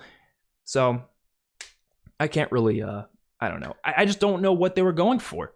Because even people who are like hardcore activists, right? Who are like really hardcore, like, you know, because there is a lot of things in this movie that are touching on, like, you know, women's issues, which is completely fine. I think it's a good thing if movies touch on that, but in a good way. Even people who are really hardcore women's rights activists hate this movie because it doesn't even like do it well. You know, it's just terrible. No one watch this movie, please. I did it because I wanted to. It's honestly the only positive I'll give this movie is it's funny to laugh at. It is funny to laugh at because you're like, this is so terrible, but it's not like it was intended to be terrible. It was made in a serious way, and they were trying. Like, it feels like a satire. It does not. Okay, we'll move on because that's. We'll move on. I just didn't like this movie. I think a lot of people didn't. It has like a 3 out of 10 on IMDb, so rightfully so. And I hate when people say like, "Oh, you just hate it because it's got like women's issues." That's not why people hate it. Trust me, people hate it because of a lot of other reasons. It's not good. What tissue? I was just talking about. I use these as tissues. You probably heard me use them in some reactions before, maybe. Oh my god, that was a funny rant right there, though. I had to rant about it for at least a little bit. I'm kind of hungry though, so I might get something to eat real quick. Stop the dumb jokes about toilet paper. Oh, I've already seen it. I've already seen it, and both of them, and it too. Why is Child's Play below a Nightmare on Elm Street remake? Not the original Child's Play, just Child's Play 3 is. If you want to hear why, you have to go back. I can't talk about those movies again. All right, we're gonna do Candyman when we get back, and then we'll do Friday the 13th. All right, does that sound fair? But I'm just gonna get food real quick. I'll be back in literally a minute. But just in case, I got that. So just in case. All right.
All right, we back.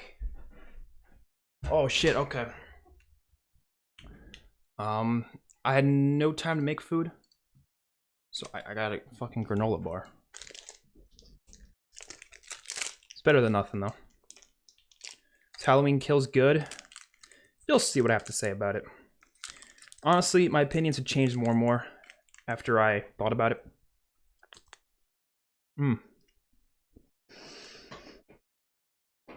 Oh my god, that's so good. I really needed that.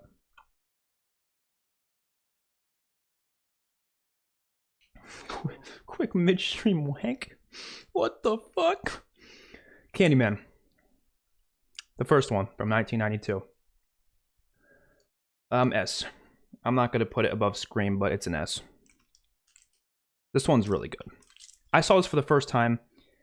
I wish I did a reaction to it. I didn't, though. I didn't think people wanted to see one, so I didn't even know it was that popular, to be honest. I just watched it off a whim, and I loved it.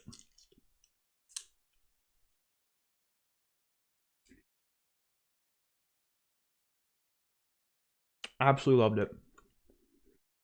It was... I'm going to try to finish this quick so you don't hear me chew while I'm talking. I enjoyed Halloween Kills, but people are shitting all over it. I mean, that's alright. Like, not everyone has to like the same things you like. There's a lot of movies like that for me where it's like, I really like it and everyone else does. I mean, I felt that. I'm going to feel that about a couple movies down here, I think. I know one in particular that I'm definitely going to be in the unpopular opinion territory for.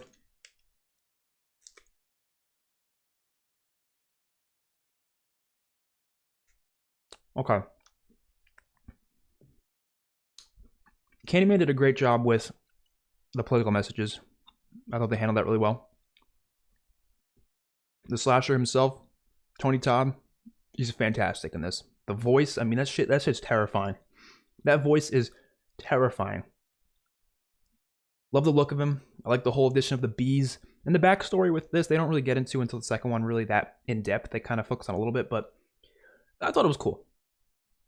Helen, the main character, is great. The soundtrack is so good. I love the soundtrack of this movie. It's really good. So, I can't really say it's like one of my favorites, but it's an S. There's not really anything wrong with it. Can't say the rest for the rest of the franchise, though, unfortunately. Candyman 2, what was it called? Farewell to the Flesh? I don't even know what the hell it was, to be honest. I was watching it like, what the fuck is this the whole time? I'm going to put it like right here. Because, yeah, it's a weird movie. This movie has like the music playing, which I love in the first one, but it overplays it in this one. And the whole movie's just got this like soundtrack. I'm just like, can you shut the music off for 2 seconds, please? And they get another like random blonde girl. She's just a weird character. The kills are weird. Oh my god, this one actor in the movie. I hate saying bad stuff about actors because, you know, they work their ass off. But if I don't like them and I think they're doing a bad job, I have to point it out. The one guy, I think it was the main character's brother. I don't know her name. This guy could not like. He sounded like he was like performing for like a middle school play. Like I don't know. Would I rate the Chucky franchise? I'd put it number 2. Number 1 is the Nightmare on Elm Street for me. Chucky's 2.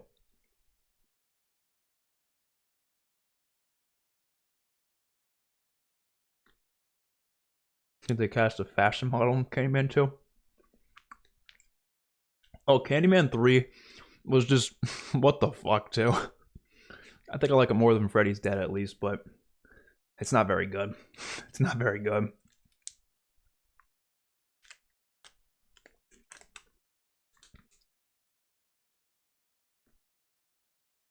I gotta finish chewing first.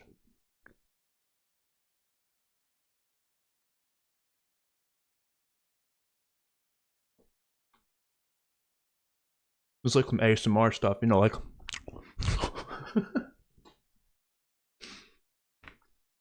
I couldn't do that seriously. Oh yeah, Cabin in the Woods. I want to see that. Yeah, I haven't seen it yet though.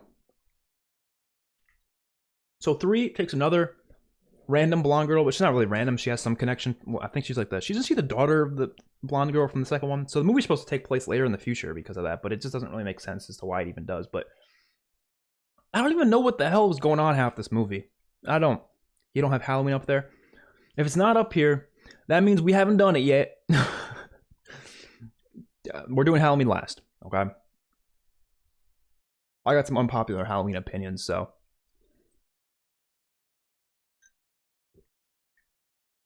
The name of this tier list, it's something about slasher films, franchises. I made it myself, so maybe I'll share it. I was eating a granola bar, just something simple, because I don't have time to make anything, so I just was like, oh, I'll find the closest food I can find, and that was the closest food I can find. Candyman took place in 1999, which doesn't make sense. It came out in 1999, but did it take place in 1999? I thought they were trying to make it be set in the later because it's supposed to be the daughter of the girl from the second one, right? Or was the daughter of? It was daughter of some blonde girl. I don't even remember. I did not like this movie, so it didn't really matter. I thought there was a couple good kills. I'll give it that. That's about it. Then the Candyman from this past year, I saw this in theaters. I was really excited. It was actually one of my most anticipated movies of this year, and I thought it was like, I don't know, it was fine. I'll give it top of average. No, I don't. I still like Child's Play 3 more. Yeah, I'll put it right there. I don't think it was bad for sure. It was really well directed, really well shot. All of that was fan-freaking-tastic. I love, I can't ever say his damn name, but the main actor was fantastic. Same dude who plays Black Manta in Aquaman. I love this dude.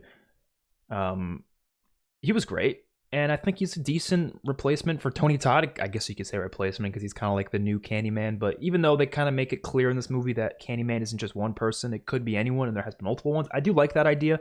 It makes sense because it's like, okay, these terrible things that happen to the original Candyman it won't just happen to him. It could happen to anyone, and I do like how they touch on that, and I do like how it presents itself. But that's all I can really say. The rest of it to me was weird. The movie was like really slow in the beginning, but then the last 20 minutes feels so rushed. It's like it's missing a third act almost. It's like, where the hell did the third act go? Like it was like ramping up at the end. I'm like, okay, it's finally getting fast, and then it just ends. I'm like, what the fuck happened? Like it's like there's so much they just didn't have included. I felt like, because like the ending was just shooting all these like answers to us all at once, and it's like, well, too much at once, baby, because you gotta slow your roll there, and I didn't like that. Yeah, that's his name. I just can't pronounce it.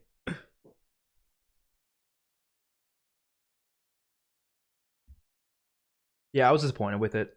I'll say that, but it's not bad. It's definitely not bad. I think it's just average. I think it's just average. Okay. Okay, you know what? We're going to do I said I was going to do Friday the 13th, but there's one other franchise I want to do first just because it's 2 movies. It's literally 2 movies. You might as well get out of the way. The Collector. Have you guys seen The Collector and The Collection? I had to include these. They're right down here. Had to include these because I know many people have not seen these ones. These are not very popular slasher films, but holy shit, are they good. The Collector, it's going above Bride of Freaking Chucky. It's going an S. I love The Collector, man. This is like, I thought it was going to be some really low budget, like crappy, like, you know, one of those films you find on Netflix or something, but no, it is a really well done slasher film. It really freaking is. It's like Saw and Home Alone and like just a regular slasher mixed in a movie, and it's fucking fantastic. So if you want a little rundown of the story, it's essentially this character who's got this like debt he has to pay off, and he finds this house with these rich people. He's like, okay, I'm gonna steal from these people. So he goes to steal from them, and he gets himself stuck in a big situation with this crazy motherfucker, and that's the main guy, the Collector, and he like sets up these really elaborate traps in the house, and when he's inside of it, he has to get through the house with a million different like death traps, like Saw type death traps, but they're not like things that you're stuck in. It's like, okay, he's just like set them all up, and seeing this guy sneak around the house while this guy's after him and being like, yo, what the fuck? Like it's so well directed. It's not like that high budget. Like when I said low budget, it kind of is low budget, so some of the stuff can feel a little low budgety, but for like a lower budget movie, it is fantastic. It is fantastic. Yes, they are talking about a third one, but apparently, yeah, it's not like it's just. I don't know. I hope it happens because I really want it to happen. But this is a solid slasher film. It is. It's got some gory bits to it. It's like one of those mid 2000s type movies, so it's got really good music too. It's got that early 2000s style to it. I loved it. I loved it. Was there original collector? I don't know. Holy shit, that plane's loud. You guys probably can hear that plane. That shit's loud. But I love that. Yeah. But the collection, the sequel, I thought was also pretty good. I don't think it's nearly as good, but I'm still gonna put it like bottom of great. The collection. My issue with this one was the collector itself it definitely was a crazy concept, but I feel like the second one was almost like way too over the top, especially with that beginning. I don't want to spoil what happens just in case you are planning on watching this, because I know it's an unpopular movie. I'm sure many of you haven't seen it, but the beginning is very over the top. It's like, what is going on? And some stupid things happen in the movie, but regardless, it's still a really fun movie. It's got so much of that from the first one, but just ramped up to 1,000 because it's in like a much bigger place with a lot bigger traps and a lot crazier situations. It's got more characters involved. The first one was just like a couple characters. This one's got a lot more characters. Love these damn movies, man. I love these movies. The Collector. Thank you to Cody Leach for recommending them, because that's the only reason I watched them, is because he was praising these movies, and I was like, I usually agree with Cody Leach. I don't know if you guys have seen his channel. Go check him out. He makes great videos. He recommended these, and I usually agree with his opinions on these movies a lot. So I was like, I'm probably gonna like them, and I did. So that's good. That's awesome. Okay. Now let's do Friday the 13th, because I know people have been waiting for that. We'll do some of the others later. I didn't see his face on the second one. What do you mean? Oh, you know what is technically a slasher, but I didn't include because it's not part of a franchise? Malignant. I watched Malignant for the first time recently, and it would go in S. I love the shit out of that movie, but we're not including it here. Reaction to that will be next week, if you want to see my reaction to that. Yeah, 29% Rotten Tomatoes. Okay, Rotten Tomatoes, I never really cared for their critic reviews anyways, even their audience ones, because the way they do it's really weird. It's not really giving the accurate opinion. But also, they tend to not like slasher films, so it's like, they usually give them pretty low ratings, to be honest. Fear Street goes in S. We'll do Fear Street later.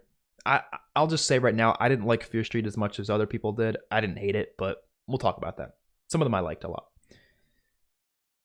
Have you seen the film Creep? I have not. I've heard about it, though. Malignant sucked. Agree to disagree. Alright, we'll do Friday the 13th. You know what? Okay. I hate that I'm making y'all wait on Friday the 13th, but Fear Street is only 3 movies. So we could just get that out of the way real quick. You know, we could kind of shoot these out. All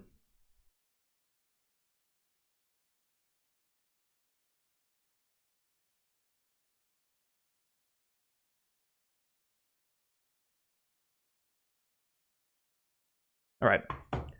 Just did answer a text real quick. RT are trash. I'm not gonna say they're trash, but the way they do it is just, to me, not really like, it's not giving an accurate representation of how they actually feel about the movies, because it's not taking a consensus of the opinions. Instead, it's taking the percentage of how many people recommend the movie, essentially. That's all it is. So it's good to like decide as to whether or not a vast majority might like it, but for your personal preference, like, it doesn't really matter what the ratings they give it, because there's tons of different types of people who give critic ratings. So I just don't think it's never going to be accurate. Like, I don't look at Rotten Tomatoes going, oh, it has a low rating, therefore I'm probably not going to like it. Like, no, that's not how it works. I thought the internet was frozen. Yeah, Malignant, you just can't take too seriously. But there's parts of it I was able to take seriously, and I think it worked. But okay, Fear Street, 1994, the first one. I'm gonna put this in. Ooh. Or right in between Child's Play and Candyman, in average. There's stuff about this I loved. Like, for example, all the different killers and their designs was awesome. They didn't really go in depth with their stories, so that was kind of unfortunate, but they were cool. They were cool. The kills, the couple that we did have were cool. So I like that. I like that a lot. Beyond that, I thought it felt very like Netflix dialogue-y. You know what I mean? Like the dialogue wasn't all that good because I kind of just like Netflix had some great stuff. Don't get me wrong. Like Stranger Things, I freaking loved. But there's a lot of movies on Netflix that have that like it just feels like it. I don't know who's the writers, but the dialogue just does not feel good to me. So it just made a lot of the conversations feel off. Like that one character, the one guy, he was funny for some scenes, but some scenes I was just like, I just want you to die because he was just annoying, and he does die, so that's fine. I thought the main character was fine. Her brother was fine. They were okay characters. I didn't mind them, but I liked the '90s too, so it was cool. It didn't like I can't really say too much because I wasn't alive in there, but from what I've seen, it had some decent relevancy to that. It felt more '80s, honestly, but I guess it was close to the '80s, so I mean maybe it just counts. I don't know, but definitely was going for that Stranger Things vibes for a lot of it. Netflix dialogue-y. Yeah, I have such a way with words, don't I?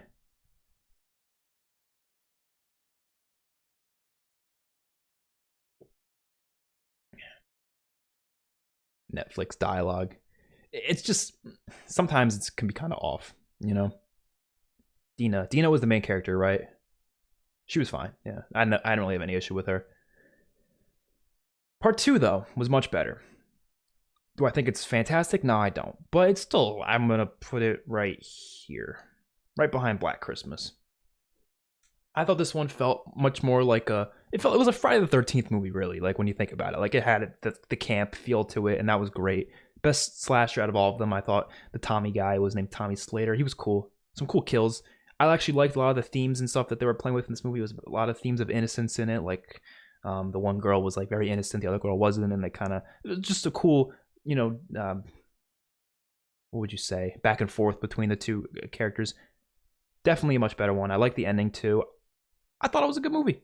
It's good.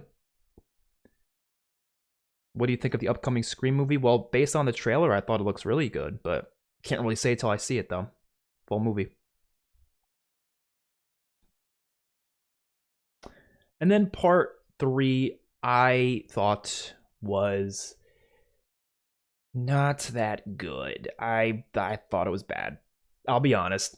I didn't hate it, but I probably liked it more than these. No, I'd rather watch Chucky, to be honest. So I can't say I'd rather watch that. The first hour was the most boring shit out of the entire trilogy. I didn't like it. I wasn't interested to see what was happening in 1666.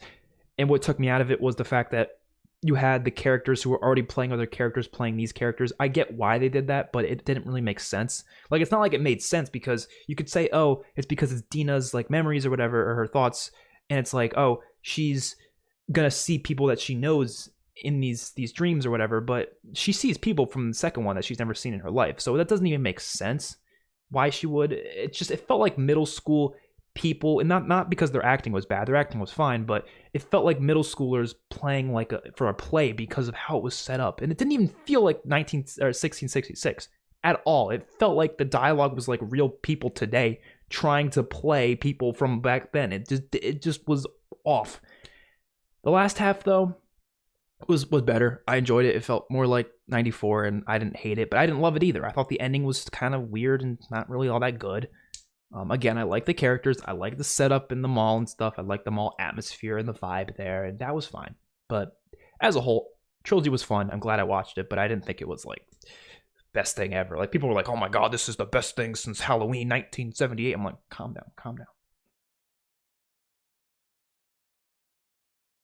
Yeah, the only issue with using different actors for 1666 is they would have to hire a bunch of new people, and I guess they just didn't want to do that. I personally think the best way to do it was just to not even bother with that at all. Like, you didn't have to do that story. You just didn't have to. Like, we could have just had it be 1994 part 2 or something, and it could have played perfectly fine. I don't think they needed that whole backstory for like an hour of the movie. They could have done it for like 10 minutes of the movie or something. It would have been just fine. So,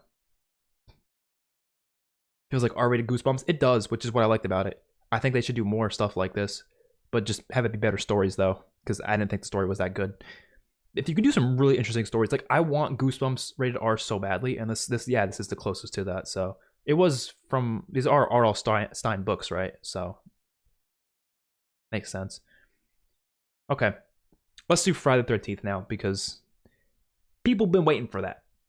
The original Friday the 13th. Oh boy, I already know where I'm putting this, and I know people aren't gonna like it. I know people aren't gonna like it. Uh I don't like this nearly as much as other people do. I'm gonna put it bottom of good. I want to say top of good, of average. You got to use the word top notched. Okay. It's either B or C for me, and I don't know which one. And I'll explain why in a second. I just want to think about where I want to put it first. It's just, I don't. Without this, you don't get the rest, sure. But just I'm completely not in the opinion of, like, I hate this thought process. People are like, oh, because it started it all, it must be one of the better ones. Like, I don't think just because the first one is, like, the first iPhone. Are we going to say the first iPhone is the best iPhone or one of the best iPhones? No, we're not going to say that. Just because the first doesn't mean it's automatically great, right? The movie itself is fine, right? It's fine. It has a lot of good scares. It feels like a very classic 80s slasher, sure. But to me, it did a lot for other slashers that came afterwards. It definitely was influential to a lot of other slashers, that's for sure. Like, I'm sure a lot of the other, like, I'm sure Sleepaway Camp, I don't know anything about it, but it just sounds like it probably plays off of Friday the 13th a little bit, I would say. Probably does, assuming it came out afterwards. I think it did a lot of good stuff, but then again, it's still just I like seeing a slasher going around killing people. This one, they're all like kind of cut off screen. It almost knocked over my drink. Holy shit. It's done purposefully because they don't want to reveal who the killer is until the end, which is fine. And I think the reveal was cool. And I actually saw this not knowing about that reveal, so I thought it was actually kind of cool. And I was like, oh, that's cool. But then again, it's like, realistically, does any of this make sense? Like, there's scenes where people get thrown through windows and shit, and it's like, you're telling me Pamela did that shit? Like, I don't know. I can see Jason doing it, but fucking Pamela Vort, I don't know. I like the ending. I don't like the final girl that much in this one. It's an average one. I don't know. There's not much to say about it. Yeah, part 2, we'll start off with that. It's much better. Much better. I'm actually going to put it not that high either. I don't think it's absolutely fantastic, but it's definitely much better. I'd go as far as to say above Black Christmas. It's got Jason, actually. He doesn't have the hockey mask yet, but just not having the hockey mask is not a flaw. Like, that's not like, oh, it's not good because it's not the typical Jason we know, but I don't care. It's definitely an improvement because at least you have a slasher who, to me, is more entertaining to watch. He's more entertaining to do. The wheelchair kill was awesome, yes. The characters were much better. Jenny is a great final girl. She's awesome. I like the ending. It was a little bit weird, but like, it worked in my opinion. Her pretending to be Jason's mom and that whole thing played out. I like that a lot. I think that was cool. Do I think it's effective in every other way? No, not as effective as some of the other ones are. We'll get to the other ones that I think are way more effective, but this one still does it well. It definitely plays off the first one, makes it different in a good way. So I like it. Part 3, I don't think is that good. Putting it below Child's Play 3. So, want to drink some water real quick. Leprechaun. I've never seen Leprechaun. Oh, the leap through the window was cool. That actually, one of the only jump scares that made me scream. I actually yelled when that jump scare happened in part 2 at the very end.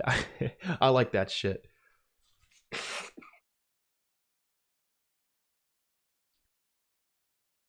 Okay, part 3. I'm putting it in average. The first, like, 2/4 of it. First 2/4 would just, I'm stupid. That would just be a half.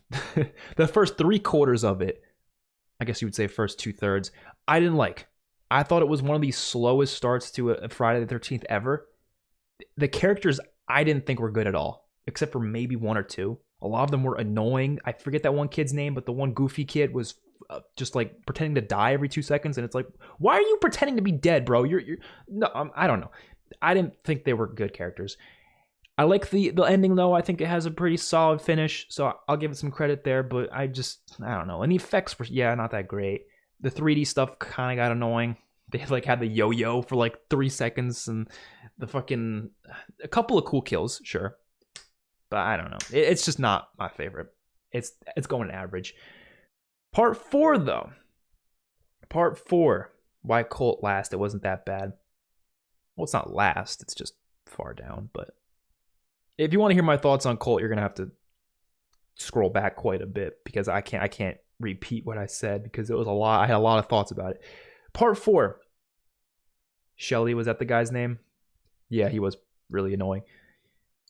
Part 4 is gonna go in great, but not like S. I think a lot of people might give this one S because it is one of the most iconic, I would say, out of all of them.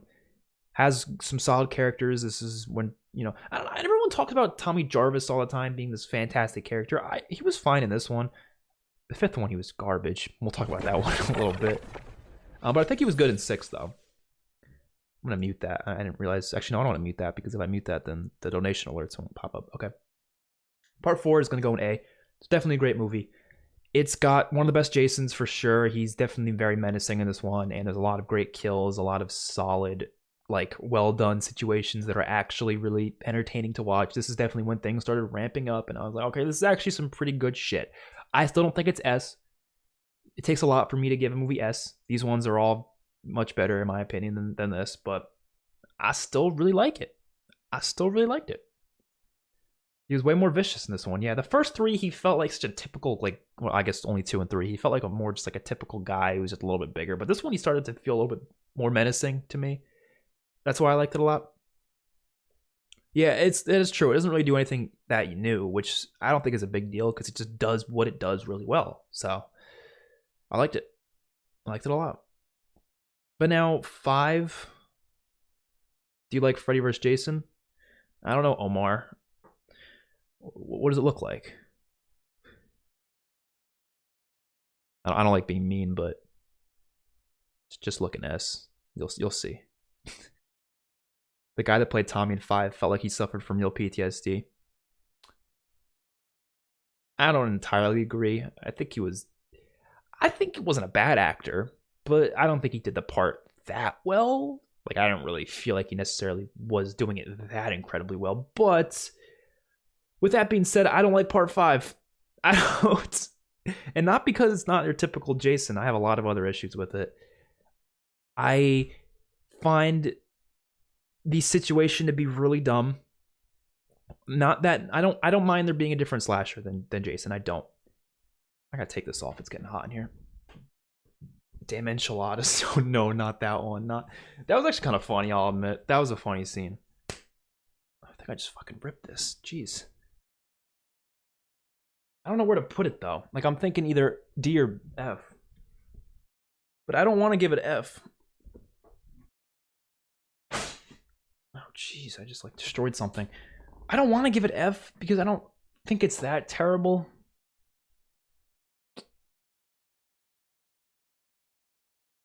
I don't even think the reason I didn't like it was because of Tommy. I actually think it was because of everyone else. Yeah, I guess. You had a couple of good characters. There was that one kid character who wasn't too bad. I think the characters mattered too for these slashers because I don't really care about watching them try to survive from a slasher if I don't like them, you know? And when I say like them, I mean interested in them. I don't have to like them. Like, they don't have to be likable people. They can be pieces of shit, but I still want to watch them because they're entertaining.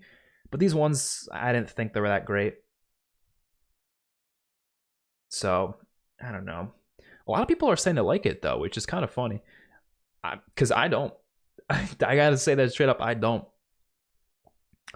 Have you seen the new Halloween Kills in theaters? I watched it on Peacock, not in theaters. Reaction on the channel. I'm going to put it in bad, though. I don't think it deserves terrible, because I don't think it's terrible. But it's definitely going higher than, like, Candyman. Yeah, it's going higher than Candyman. Farewell to the Flesh. But not that high. I didn't like it. I'm sorry to those of you who liked it. I didn't like it. I haven't watched it in, like, a year, though, so maybe I have to rewatch it to get a better opinion, but for now, I just didn't like it. Jason Lives. Gonna shoot all the way up to above Scream 2. Jason Lives Part 6 was fantastic. Not near perfect, but it was still really great. This to me is the best of the classic Friday the 13th movies, like part 1 to 8 or whatever, like the first, chunk of them, I guess. It is the best one. You have Zombie Jason, and I think Zombie Jason looks a lot cooler than the OG Jason, the human Jason. Zombie Jason's just more terrifying. He looks freaking scary as shit, and the kills in this one were great. The characters, Tommy Jarvis, I actually liked in this one a lot. I don't remember the other girl's name, but she was good too. The situations they were presented with were great. I liked how they were like basically thinking Tommy was crazy the whole time, and the cops were like all over his ass, and then shit goes nuts. This is one of the best Jason movies. It really is. It did everything so well. I think it brought the series back to the kind of feels you got from the fourth one, so I really enjoyed it for that. I think if I wanted to watch a Jason movie, like a classic Jason movie, I would probably put on this one. This one to me is one of the better ones. What movie is at the end of C? That is Nightmare on Elm Street 4. The Dream Master. Yeah, the top S is the first Nightmare on Elm Street, yeah. Okay. So yeah, 6 is great. I have almost no complaints with it, but I don't think it's gonna be like, S. It's hard to get S for me. Part 7, I was so excited because I was like hearing all these interesting things about it. Like you got a girl in it who's like got the same powers as Carrie. I was like, that sounds incredibly interesting. And I love the concept of this movie. I love the ideas. I just don't love the execution. I think Jason's great in this one. And I think a lot of the character's name was Tina, right? Was it Tina? There's a lot of Tina female characters in slasher films I've noticed, but was it Tina or am I crazy? No, it was not Tina. Was it? I don't know. Whatever. She was cool how she had these, powers where she could move stuff. That was cool. But I don't think they executed perfectly. Jason, this one was fucking amazing though. So it gets a lot of credit because of that. I still don't think the movie was executed well. And the characters beyond the main character I didn't like. I didn't think they executed anything well, really, besides Jason and that girl. And that one showdown they had at the end was fun. So, I don't know. I'm going to give it bottom of average, because at least I could say there's some good things about it, but beyond that, I don't like that much about it, to be honest. A lot of the execution wasn't that good. Yeah, telekinesis. Okay, so it was Tina. Okay. A lot of Tinas. You have Tina in Nightmare on Elm Street. You have a Tina in one of the Halloween movies, too. The sleeping bag kill, yeah, there's a lot of good stuff in that one.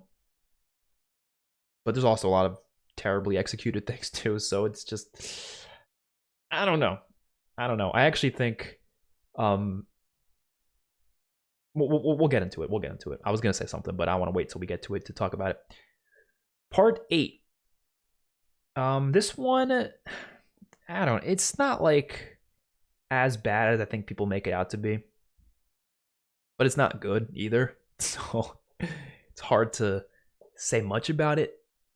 I always hear people saying it's bad because he's not in Manhattan, but that's just because the title is misleading. I don't really care. Like, it was still a cool location to be on a boat, but it's different. I like how it's different because we're not at the same, we were at a campsite for like the past 7 movies. So I was like, okay, it's a cool change of scenery.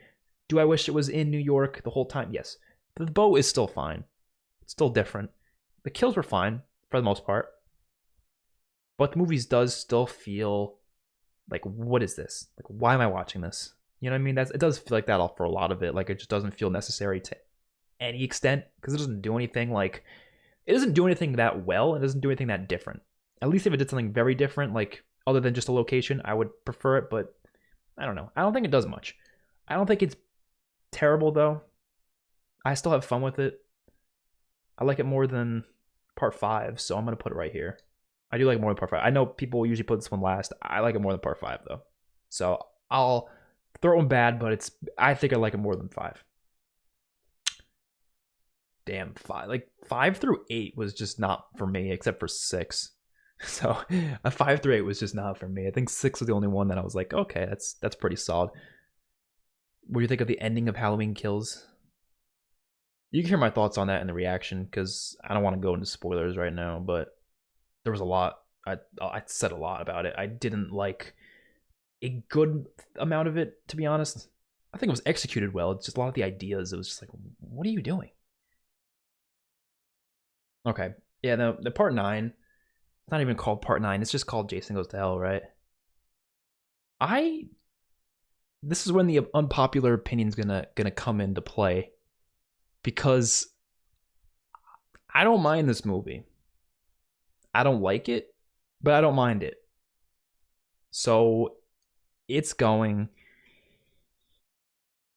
above Candyman, but it's not going in good. Definitely not going in good. But the thing I like about this movie, and it's kind of the same as Halloween 3. We'll talk about Halloween 3 later. It's so different. It doesn't feel anything like any other Friday the 13th movie. But that's why I kind of like it. I love the concept, okay? I love the concept. I don't even care that Jason isn't in it till the end. I don't really care. I like the concept of this, like, thing going into people and turning them into just these killers. And the kills are amazing. If you can't admit, or you can't say anything negative about the kills. If you don't like this movie, it's fine. But you can't tell me that those fucking kills aren't amazing. You can't tell me. Those kills are some of the best ones we've ever seen. They are so gory. This is finally when they stopped. I think this is when they finally stopped letting like the fucking studios like hack down their gore. So this one actually was able to show some gore, and this one shows a lot of gore, and it's good. But yes, the story is still kind of stupid at the end of the day. The characters weren't all that great either. But there's some scenes that were really fun. Like that one scene in the diner was fucking great. I like it. And then Jason comes at the end, and then I'm sure for people back in 1993 who saw that ending with Freddy's hand coming out, like you probably were freaking out from that ending. Come on, it's great. That's a hell of an ending. So I like it, but not enough to say it's better than average, because it's still just average to me. So I'm gonna put it there. Now this is the unpopular opinion that I think is gonna smack some people in the face, because this one's gonna get some people. Jason X, okay? Jason X.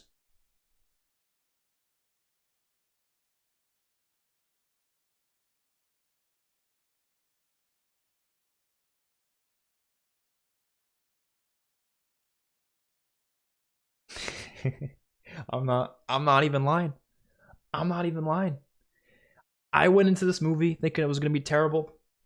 I had such a good time. It's not even like you know what this movie is going into it, because it's trying to be that, like something like part 4 of A Nightmare on Elm Street. Like I complained that it was starting to get too goofy, and not in a good way, because the goofiness wasn't done right, and it felt out of place, out of tone, because the rest of the movie was trying to be serious. This movie just embraced the goofiness. It embraced it. It was like, let's just be as crazy and weird as possible. And it does it so freaking well. It's fucking Jason in space. I mean, who couldn't like that? It's fucking great. And the kills are fantastic. It's so stupid, but it's so fun. Like, you have to watch this just forget that it's a Friday the 13th movie, and just watch it like it's an alien movie, but instead of it being an alien, it's a deformed zombie who has this cool metallic face. It's great. Oh my god, you can't tell me this movie's fun as hell. The one robot girl who pulls out those like guns, and she's like shooting at him and doing like flips and shit. I like it more than 1. I like it more than 2. I like it more than 3. I like it more than 7. I don't like it more than 6 though. But I like it more than a lot of them. All right. It's definitely, I know I'm going into this one saying I know it's unpopular, but come on. That shit's fun as hell. It's fun as hell. I want to watch this again. I've only seen it once. I want to see it again. But in the ballpark of New Nightmare, yes. Yes, it is in the ballpark. Now, this one, I'm interested to see what you guys think about this one, because I know it's a mixed one. But it is personally my favorite Friday the 13th movie. Okay, call me a zoomer or something. I don't know, because yes, if I was around like a child back when it was the 80s, I'm sure I would have appreciated those more back then. I probably have more nostalgia for them, so maybe I would give it more than others. But I think this is taking everything that Friday the 13th does and it's putting it together in one remade universe, so it completely forgets about everything else that happened. It just says, okay, let's just make this a new story centered around him. Fuck all the Pamela Voorhees stuff. Let's just have it be Jason killing people. And I think it does it incredibly well. I think it does. I think it is one of the most underrated movies of all time, in my opinion. It is, yeah. The sex. I've always had this opinion where I don't really want there to be that many sex scenes in these movies. Like I don't mind when they're there, but at the same time I'm just like I don't really need it. Like just chill with it. Some movies go too far with it, and it's like I'm not here to watch that. Okay, but this one was still. I liked it a lot. I did. We have to start getting through these faster because we've been doing this for a long freaking time. But yeah, some of you guys seem to like it a lot. We're gonna do Halloween last, by the way. So if you guys are looking for Halloween, you're gonna have to wait a little bit because we're doing that dead last. I like the characters in this one. I don't think they're like amazing characters, but they're fine. It was cool how they had like that opening sequence where it was like just like they all die like right there. I like that a lot because it was surprising because you're like, oh, these characters are going to survive till the end, probably, right? But no, they just all freaking die in the first like 15 minutes, and that was cool. And then they introduced new characters, and it's like, oh, that was just like an intro to Jason. I think that's fucking awesome, you know? Yeah, it definitely feels like I think this is the best Jason too. I think he is the most terrifying in this one. He is the most terrifying portrayal. I I like it a lot. I like a lot of remakes, to be honest. I know it's treacherous to say that, but I do. Not all of them though. Obviously, like Black Christmas is fuck that movie, man. Fuck that movie. Oh, I know. I know some people would not ever rate this higher than 4 or 6, but I gotta. I gotta. Okay, I gotta pee like a motherfucker, so I'm gonna be right back again. We only got a couple left, a couple franchises left. We'll be done with them soon. I think next we'll do I Know What You Did Last Summer, and then we'll do Saw, and then we'll do Texas Chainsaw, and then we'll do Halloween. So we'll be done soon. We'll be done soon.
All right, me back. Drinking so much water, so it's inevitable I'll be peeing a lot. Oh, Final Destination. Yeah, I don't know. I don't really. People consider that a slasher. I think it could be considered one. I guess it is, but I didn't include it. I've seen all of them. I like a lot of them. I don't like 4, but I loved 3. I loved 1. 2 was good. 5. They're all fine, but they'll probably be like, they're probably mostly A and B, and then I'll probably put 4 in like D or something.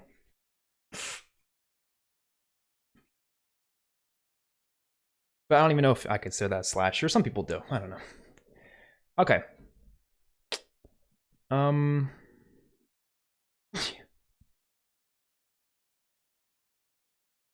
Okay. Let's do. I know what you did last summer. I just watched the sequels literally yesterday, both of them. You have the reboot Child's Play ahead of the OG. Yes. Yes, indeed, I do. If you want to hear my reasons for it, you'll have to like go back and find where I talk about it. But I explained it back then. I don't want to explain it again. I know what you did last summer. I'm gonna put this in top of good. Yeah, top of good. I thought this was a good movie. Like I didn't think it was like outstanding or anything, but it was very similar to Scream, obviously. It's the same writer, I believe. So I liked it because of that alone. The characters were great. All four of them. Sarah Michelle Gellar especially, great. I loved Ray and Julie as well. They were fine. The other dude was fine too. They were great four characters. So had fun with that. I thought the story was great. It was very interesting. There was a lot of, in-depth things with it. But at the end of the day, it's still one of those slashers. It's just a very simple slasher. It was effective, very effective. I just don't think I'd consider it on the same level as what I have in Great. So I'm gonna leave it in B. I think it's good. We all know where Halloween is gonna be. Do you though? Do you though? Do you though? All right. So yeah, I know what you did last summer. It's good. It's a good movie. I hate these titles though. They're so long. I still know what you did last summer. Even longer. Just watched this yesterday, and I thought it actually wasn't that bad. It has terrible ratings, but I thought it was fine. I'm gonna put it bottom of good because it actually had a lot of good shit. No, that's too high. Top of average. No, below Friday the 13th. Okay, that's good. Okay, it was close to getting good, but I just started realizing that, like, yeah, the negatives do pile up, especially with the twist. It was a cool idea, but I don't really know if it worked all that well, to be honest. And I thought the characters were great, just like the first one. They had great characters. The new characters were great too. You had Ray and Julie come back, where they were fine this one, but Ray was disconnected from her the whole time, so they didn't have any they didn't get to talk or anything until like the ending. I think they just should have had everyone involved rather than having Ray be gone for the whole time until the very end. And the ending was stupid. I don't like that, especially because they didn't follow it up with the third one, so it was like whatever. Yeah, Jack Black was in it. Okay, and then I'll always know what you did last summer. Another freaking long ass title. I just watched that like last night into this morning, and okay, I don't think it was treacherous, so I'm not gonna say terrible, but yeah, it's bad. But I still like it more than a couple of these. I like it more than I like it more than these. I'm putting Candyman below that actually. I think I prefer part 5 of A Nightmare more than those two. It's one of those movies where I had a fun time watching it, to be honest. The story made no sense. Not like it was being confusing, but it was just like, what? Like, you're telling me this guy came back as a zombie or something? Because that's what he looked like. But like, why does he have these teleportation powers all of a sudden? Why can he teleport on top of her ski lift? Like, why? I don't know. There's nothing that was explained, which I had a problem with. But I still was like at least enjoying some of the characters and some of what they were doing. Yeah, the kills weren't bad either, so I didn't really mind it. I'll be honest.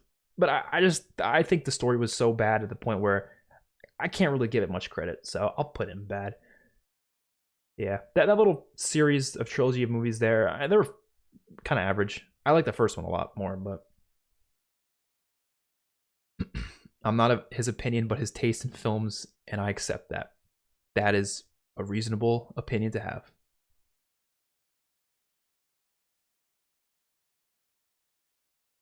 Okay, we're done with that. Let's do Saw. Because I'll be honest, Saw is like weird as shit because it requires such a specific taste. I'm gonna move this. It like I can't enjoy Saw unless I'm like really in the. I'm just gonna okay. I can only enjoy Saw if I'm really in the mood for it, but I'm rarely in the mood for it, to be honest. Because it does, like, I like gore, but this is like torture porn to a degree, and it's just too much at some points.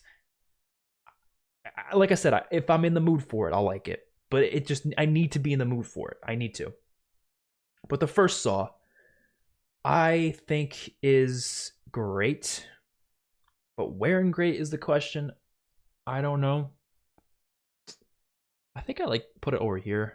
Would make sense above Child's Play, but I think I like Scream 4 and Wes Craven's New Nightmare better. Yeah, Saw's going up pretty high though, because it still is a really solid movie.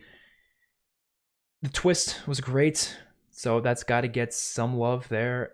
I think the situation these two characters are put in throughout the entirety of the movie is fantastic. It's very, in depth with the different what they have to do and how they have to try to figure out the situation. And the characters' dialogue and the conversations they have are probably some of the strongest stuff about the movie. And then the movie gets really intense when the one guy's I don't remember the characters' names, but the one guy's like family's life is on the line essentially. And it was Carrie Elway's character, which Carrie Elway was also in fucking Black Christmas, and oh my god, he wasn't bad in it. He was just given terrible dialogue, but whatever. Some people say he was a bad actor and Saw. Actually, he didn't do a good job. I didn't really think he was doing bad, but whatever. There's a couple of cool traps that I really like to see in this one.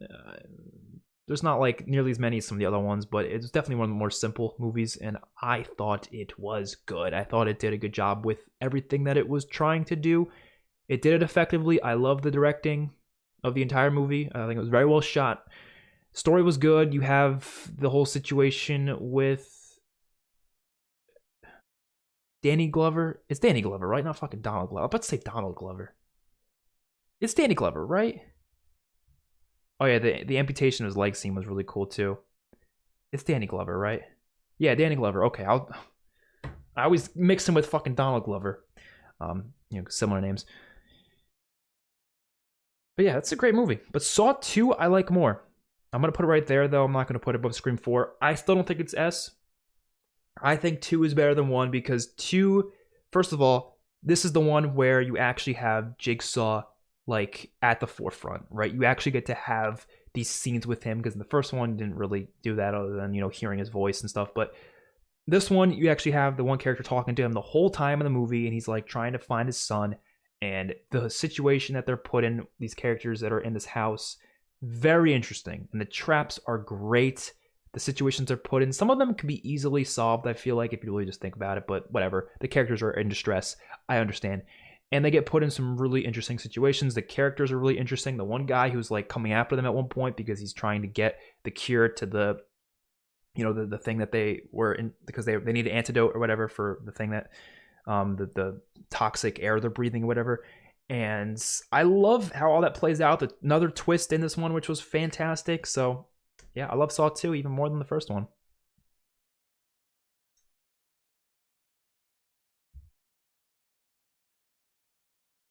Both movies have great twist endings.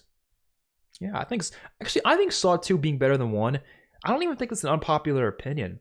Like, I hear a lot of people saying that nowadays. I don't think it's an unpopular opinion anymore. Maybe when they were first out, maybe, but like, I don't know. These days, I see people saying 2 better than 1 all the time, to be honest.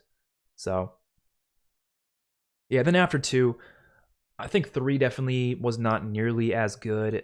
I'm still going to give it, like, right here.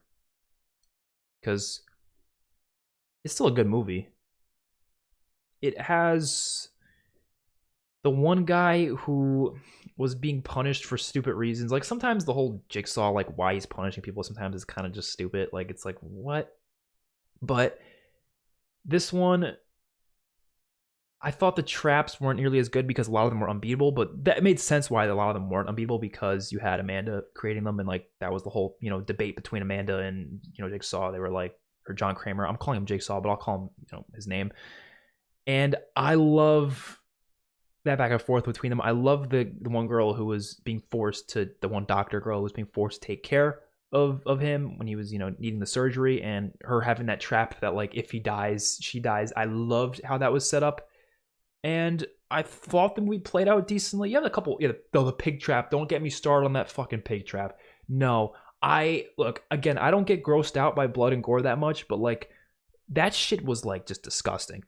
It doesn't even look gross, but like you just think about it. Like think about dead pigs being like just like old moldy ass like pigs that have been probably dead for fucking weeks and just going through like a blending thing and just getting shot at you while you're tied up. That's a fate worse than death right there. But I like this movie. Oh, the twisting trap too, where the guy's like getting twisted and shit. That was cool.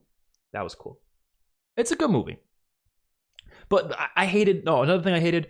The guy. He like so many situations. I know he had some problems with some of the people because a lot of people like were involved in his son's death and stuff. But I just it bothered me because he was like sometimes he didn't even really have that big of an issue with the person. He'd be like taking his sweet ass time. Like he could have easily saved them, but he's like walking. It's like, what the fuck? Scream 4 is right here. I don't know if you could see that. A little 4 right there. That's Scream 4.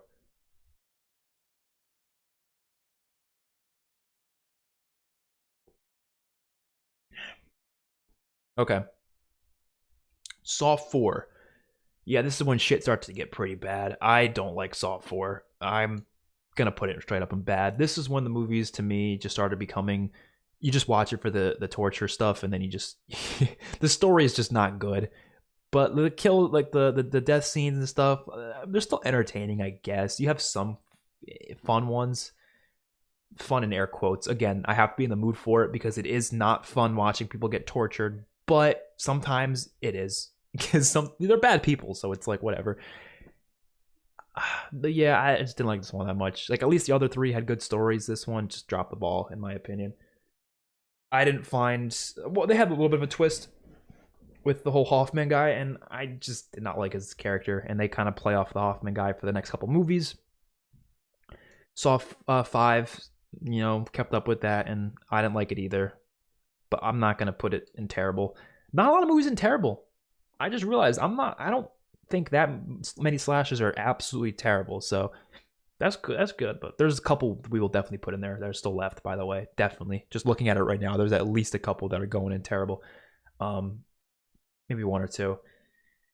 But Saw 5, I think at least had some interesting stuff with the characters who were going through those games. I kind of liked that, but that's about it. Yeah, Hoffman was terrible. There's just nothing good about him, to be honest. Moldy ass, the worst of the asses. What do you think about Dead Silence? I haven't seen Dead Silence. That's a James Wan movie, right? Is it? I think it is. I haven't seen it though. What's up, Mr. L? You give me the claps for what? For putting Saw 5 in bad. Saw 6, a massive improvement. I see people praising Saw 6 like it's the greatest thing ever. I think it's definitely an improvement, but I don't think it's like that good though. Like I still think I like 2 and 1 more. I'm still gonna say it's just like yeah, average. I'm not gonna. I think 3 is even. I feel like I'm putting 3 too high even. I feel like I'm putting 3 way too high. I'll put it bottom of good because I don't think 3 deserves to be that high. That's fine. 6 is definitely much better, okay? Because at least the story isn't garbage. At least it has some interesting story. But at the same time, I still don't think it's that great of a story. I like the situation that the characters put in. It's this whole story about like the healthcare and stuff, and them not really, taking care of John Kramer the way that he should be. And it's a lot of interesting, commentary there. And I like the situations he's put in. It's kind of like the third one where he has to go through and like see a lot of his colleagues being involved in traps, and he has to try to save them. And I like that. Yeah, the shotgun carousel trap was one of them. That was cool. The one where the girl's going through the different like pathway with all like the hot steam coming off. But a lot of them could like they seem like they're easily beatable, but I guess I wouldn't know unless I saw the contraption myself in person, I guess.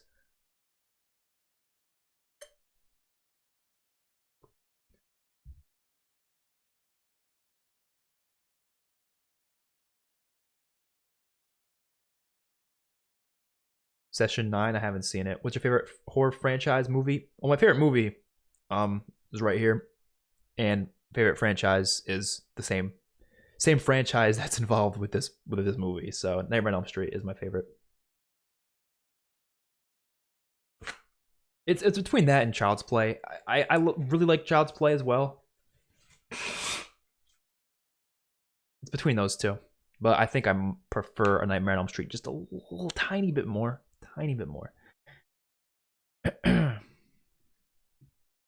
Okay, what's next? Saw 3D or Saw 7, the final chapter? I don't hate this one as much as other people do, but yeah, it's still going top of bad. I like it more than 4 and 5, though. I'll say that much. Would Saw 6 really be above Scream 3, though? I mean, I think so. Like, Scream 3 is not bad, but neither is this to me. They're both average. I think I'm keeping it there. Opinions on Sinister, the scariest movie I've ever seen. Sinister is the only horror movie to scare me. Like, at this age. Like, I'm sure some of these, like Child's Play 2, it probably scared me when I was like 5, but the only horror movie that's really scared me today is Sinister. I watched it last year, and I think I had nightmares. Because that shit was fucking terrifying, man. Especially the scene with the pool and the family getting pulled into the water while they're being like tied up like to the chairs. That's fucking why is Jason X on A tier? Because it's amazing, bro.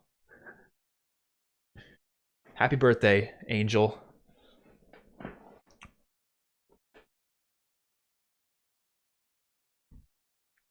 Hereditary, I did a reaction to that on the channel, so just look it up. I think it was scary. It was twisted scary because it's realistic scary. Like, ghosts don't scare me because I don't really believe in ghosts, to be honest. But a guy strapping your family to chairs and tossing you in the water or hanging you by a tree, like that's something that could actually happen. That fucking scares the shit out of me. And the way it's done in this creepy music, I'm like, fuck, dude. Okay. Yeah, Saw 3D, it's just the color grading was terrible. I don't know what they were doing with that. The kills were fine, I guess, but they were over the top. The Hoffman story was at its worst here, where I was just like, what the fuck are you doing? This 4th movie in a row with this guy, and I don't want to watch him anymore. So there's not much to say about that other than it's just not very good. I've not seen Insidious yet, but I plan on it. How is Curse of Chucky above Scream? Because it's Curse of Chucky, bro. Because it's Curse of Chucky. I love that movie so much. I talked about it before, though. I won't get into it again. Then we have Jigsaw. I don't think Jigsaw is that bad. I thought the story was messy, and there's a lot of plot holes, but it's definitely one of the best made Saw movies in terms of its production value. I'm gonna put an average, but I don't know if it should be above Saw 6 or not. Yeah, I'll put it right there. Actually, I'm just gonna do both of these. I think Spiral was just a little bit better than... honestly, I think Jigsaw was just a little bit better than 6. And I think Spiral was just a little bit better than Jigsaw. Which sucked because I was so excited for Spiral. Just like Candyman, it was kind of disappointing. I was so excited for it, and I was like, I didn't like it as much as I was hoping. But it was still average. I still thought it was close to being good, at least. Yeah, Jigsaw had a lot of plot holes. I just thought it was like really like enjoyable. It had a lot of similarities to 5 in terms of like the characters and how they were going through the one trap was literally reused from 5, but I liked it. I thought the twist, again, plot holes in the twist, but I still thought it was fine. Spiral, again, the twist was too predictable, I think, for that one, to be honest, but I think it had some situations that I just did not like. Like, I just did not like how a lot of it was done. I do like how it was very centered on the cops, though. I thought that was a good thing to do. Any Stephen King movie reactions? I do want to do Pet Sematary, but that's the only one I can think of, because I've already seen it. I've already seen The Shining, so I've seen Carrie. So if I was to do one, it would have to be Pet Cemetery, I guess. Or I'm sure there's some other ones, but that's definitely Pet Cemetery is one of them that I want to see. Wrong Turn's not on here. I've never seen Wrong Turn. Yeah, so that finishes up Saw, I guess. How long we been streaming? We've been streaming for 2 hours and 20 minutes. Holy shit. Okay, we gotta hurry up because I can't be here forever.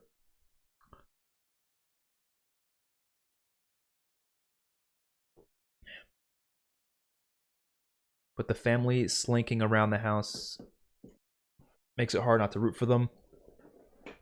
I wasn't really rooting for a lot of them. I don't think I need to root for all of them because they died in a way where not many of them were like getting away in the first place. You know, Nika was the only one we really liked, but like all the other ones were just kind of dying, you know. So I didn't really mind it. I didn't really need to love them.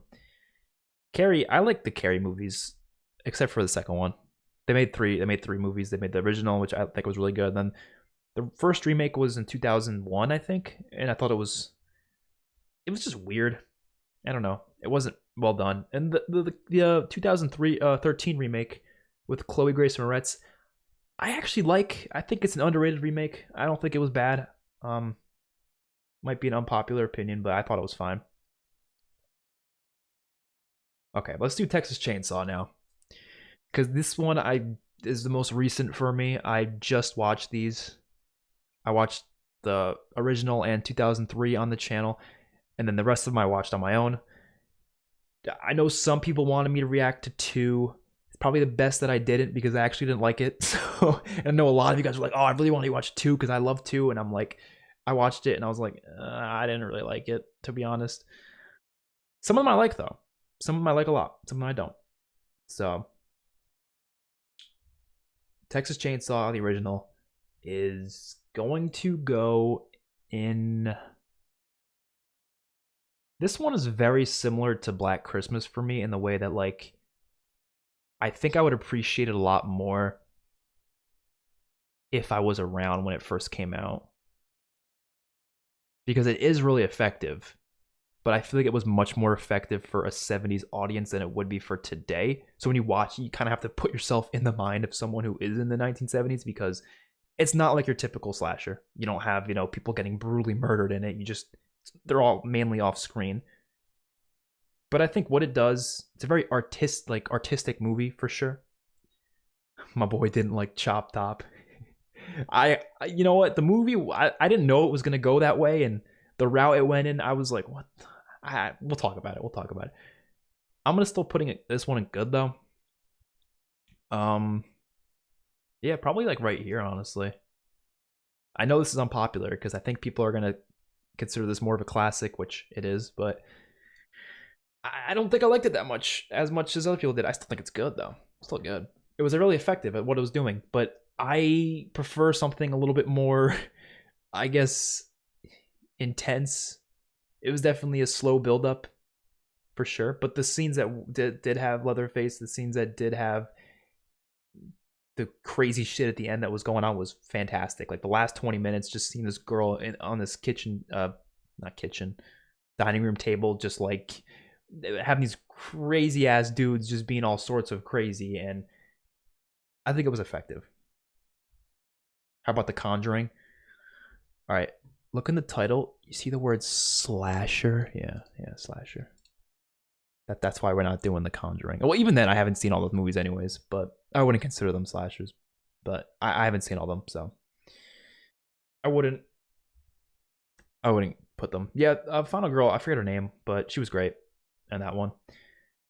Really great actress too, because she was like screaming the whole last half of the movie. Like, I don't know how the hell she did that. I'm assuming they didn't film it all in one take, but still, she was like screaming the whole time. I'd get fucking tired of that. Thoughts on the Scream TV series? I liked it. I only saw the first 2 seasons. I didn't see the third one. I liked it.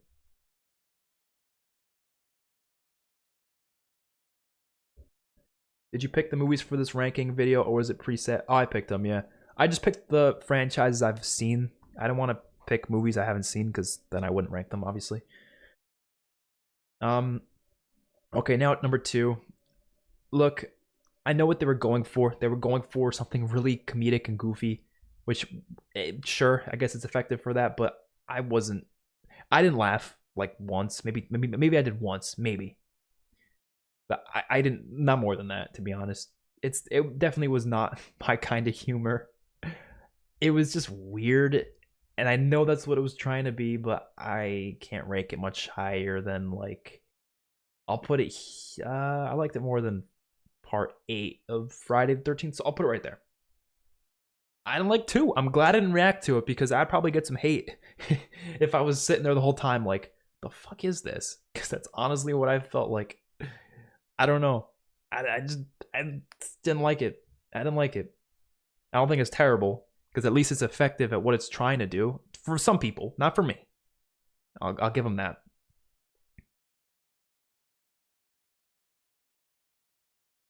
So, yeah, it basically is the grandfather. Part 3. Part 3 was so weird. A lot of these movies are weird, to be honest. Fear vids. What do you think's the answer to that? What do you think? What do you think? Does the typical person have one? No, I don't think so. Not there's anything wrong with having one, but the typical person doesn't. So it's an assumption that I wouldn't make for people. 3, Leatherface. They just called it Leatherface, right? Or was Leatherface then the Texas Chainsaw 3 like was the subtitle? I liked it more than 2, but that's not saying much, to be honest. I'm literally just gonna put it like right there because it was so forgettable. You had freaking Aragorn from Lord of the Rings in it, and he was like not that bad actually. He was he was the only good part of the damn movie. What's the actor's name? Is Viggo something? I don't know the actor's name. I'm sorry, but he was fun to watch. But like at the end of the day, that's the only entertaining part of the movie. Everything else was, you know. I don't know. I didn't have fun watching it. You had the one badass guy who actually had a decent fight against Leatherface. He came in with like a gun and started like lighting up the place. That was cool. That's about it. I can't say much. Texas Chainsaw: The Next Generation. Yeah, that's bottom of F. That's the worst one on this entire list. Nothing can get worse than that one. Absolutely nothing can get worse than that. It's just not possible. It's my least favorite horror movie I think of all time. It's so bad.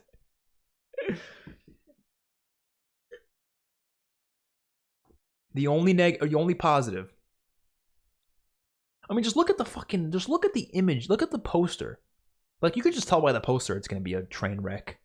Like, you could just tell by the poster. It's got Matthew McConaughey in it. He is the only good part. I love him in this movie. I do. He's actually kind of fun. But like everything else is just like the acting is so bad, the dialogue is so bad. Fucking Leatherface isn't even Leatherface in this one. He's not. He really isn't. He doesn't do anything either. Really, he just kind of goes for like 2 minutes, and he's just not entertaining. He's not threatening in any way, shape, or form. This one's played for laughs, just like 2, but even in a worse way, to be honest. It's bad. It's really fucking bad. I can't even call it a guilty pleasure because I didn't even have fun watching it other than Matthew McConaughey. I'll watch it just for him, but everything else is just like, what the fuck? What were you thinking? Yeah, you guys are already talking about the remake in the chat. I agree. It's gonna go right there. Even above Candyman. I told y'all, a lot of the early 2000s remakes I think are actually pretty good. Friday the 13th, Texas Chainsaw. Well, I guess it's only 2 of them, but I Never Elm Street I thought was just like good, but I didn't think it was great or anything. But those 2 remakes alone are really good. Okay? This one, to me, just feels like it does what the original does, but better. Because they allow it to do a lot more, I guess. You're actually going to see my reaction to 2003 movie. I think I'm going to post it on Tuesday. So if you want to see my reaction to it, Tuesday I'm gonna post it. This one caused me a lot of trouble though. This fucking movie right here caused me a copyright strike on my channel, but I thankfully got it figured out. I won that copyright case, so it got removed. The strike got removed, thank God. That's gonna be posted on Tuesday. This one was fantastic though. It again did everything the first one did, but much better in my opinion. It wasn't original because it was doing what the first one did, really, but it did it in my opinion a lot better. I like the characters more. The characters were just better fleshed out. I like the cop a lot more. He was great in this. Well, he's not really a cop, but you know what I mean. He's a fake cop, I guess. It's freaking great. Yes, Child's Play reboots and great. If you want to hear my thoughts on it, scroll back to it. But yes, I think it's much better than people give it credit for. Definitely. Jessica Biel was great. She's hot, but she was just great too. Yeah, otherwise. Even other characters. I mean, even just from the beginning. So I went into it not knowing what to expect because I was like, okay, I saw the first one, which I liked, and I see this girl get in the car in the beginning. I'm like, oh, it's gonna be just like the first one, and this girl's gonna be really crazy or something. But she fucking, spoiler, shoots her brains out, and that was so gruesome. The one shot they do where they go like outside of the hole in her head, that was such a brilliant shot. I freaking loved it, man. This movie's great. It's near perfect. S tier for sure. I haven't seen the Wrong Turn movies, so I can't rank them. Yeah, he's actually scary in this one. He actually is menacing and terrifying. They did a great job. Great job. Okay, now we got I guess the New Beginning, or no, not the New Beginning. It's just called The Beginning. And gonna be honest, I liked it more than even the original. I don't know where though. I'm gonna say bottom of great. I do think it was great. It had the characters returning, the fake cop guy, forget his name, but whatever, him. Leatherface was great in this as well. And the new characters were cool too. Like you had the two brothers who were going to Vietnam. It was taking place in that era, which was cool. And the story with them was actually kind of interesting. And I think it did kind of what the first one did, but in a different way. And it was really gory too. This is one of the goriest of all of them for sure. And I thought it did it really well. It wasn't like an annoying origin story. It was actually a well done origin story. But it wasn't like it was less of an origin story, but more of an origin story for them doing what they're doing. It wasn't like a Leatherface origin story, I guess. That's what Leatherface movie did, which we'll talk about later. But I thought with what it did, it was fine. It was a prequel that didn't feel like an unnecessary prequel. It actually felt like it had meaning to the first one, the 2003 remake. So I liked it.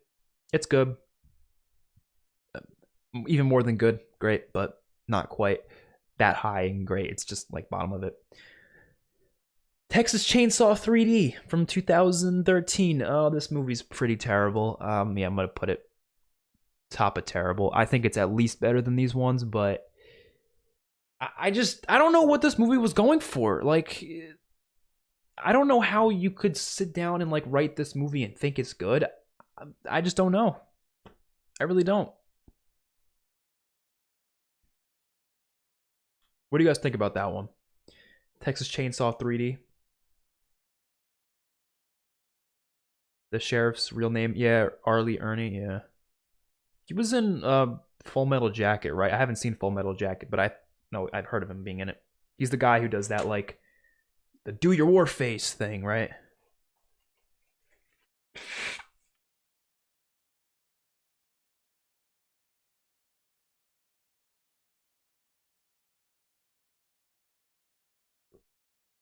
Yeah, I could send this tier maker to you guys just after the stream. I'll do that. I think I'll add it to the description or something.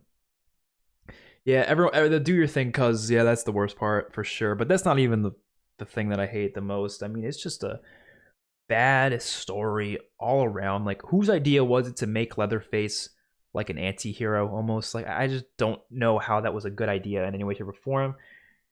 I thought the kills were decent, I guess, but that's not really saying much. They weren't that great. They were just fine.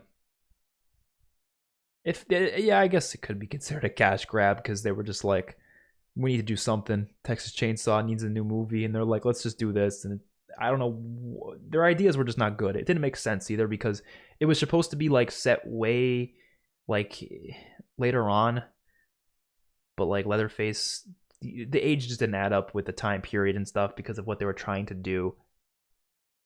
It's not good. Yeah, the timelines didn't add up exactly with the girl. Yeah, it just they could have definitely have made it work if they just changed like what the time period was, or just got a different actress. Maybe, I don't know, but I don't know. Exactly. They could have just gotten someone in their 40s and it probably would have worked better. Or they could have just made it take place 20 years before. I don't know, but they just decided not to do that. So it was bad. It was bad. Actually, I would say terrible. Leatherface. I did not know what to expect for this one. But I actually don't think it was that bad. I'm going to put it like behind Child's Play 3 right there. It's average. I think the movie had probably some of the best production value out of any of these movies. It definitely felt like a solid like movie. It was, not terrible. I didn't like any of the characters really though, and I hated how they made you like they had the one guy who clearly looked like Leatherface, and it wasn't even him who ended up being Leatherface, it was the other guy. And I was like, why even bother like trying to trick us like that? Like it's just stupid in my opinion. But the movie itself is still to me entertaining to a large degree. Because I'm still interested to see how this character is going to turn into Leatherface the way he does. And that last like 20 minutes of the movie where he kind of does turn to Leatherface, I thought was cool. I think the family in this one was decent too. I love the first like bit of the movie too, in the place, the home, whatever. The nurse character was decent. The one who was like going in there to be a like assistant nurse or whatever, and she ends up letting out Leatherface and their friends and stuff. And love that scene in the diner when the two like Bonnie and Clyde couple like go off the rails and stuff, and they start just killing people. Like they were fun to watch, but that's about it though. How is Jason Goes to Hell an average? You'll have to scroll back to see where what I said about that, because I said a decent amount about that one, because I just think it was underrated. I don't really want to talk about exactly my thoughts on it right now, just because I already went in depth.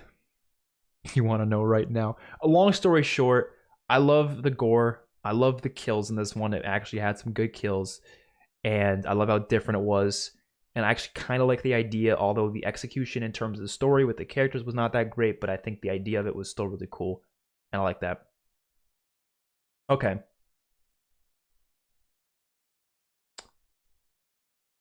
Only thing left is Halloween. I'll be honest, Halloween is not my favorite. Not the movie. Not the first one. We'll talk about that. But like the franchise as a whole. I think the concept of Michael Myers, you can't do much more with it. I actually really hope that after Halloween ends, they just stop making them. Or at least if you're going to make more, you have to do something very different, because you can't just keep doing Halloween movies like the same way they are, because there's not much you can do beyond that, to be honest.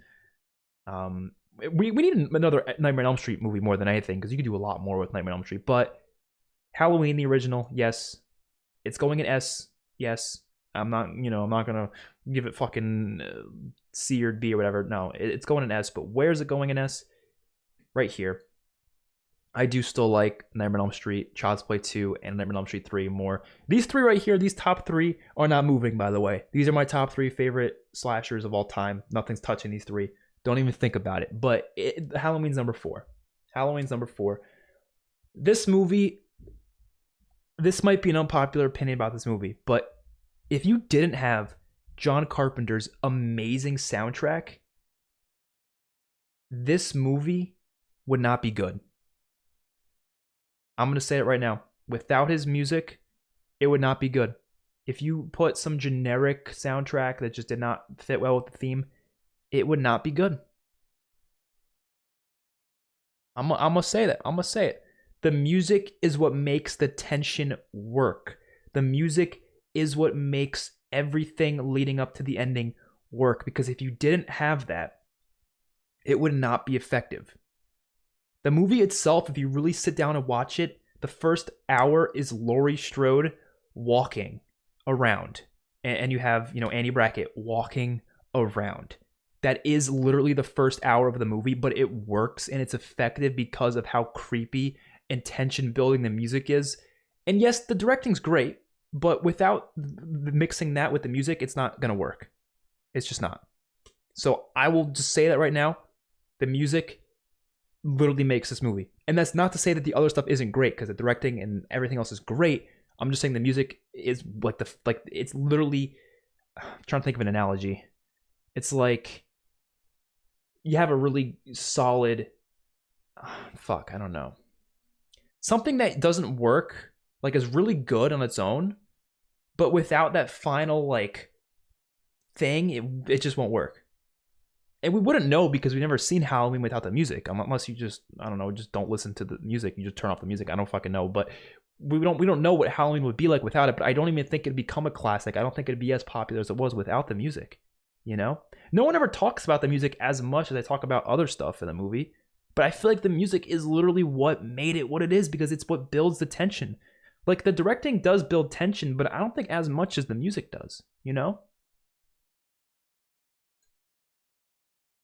So it's a near perfect movie. Very effective at what it does. And that final 20 minutes, obviously, the tension finally pays off to something really fucking great. So, yeah.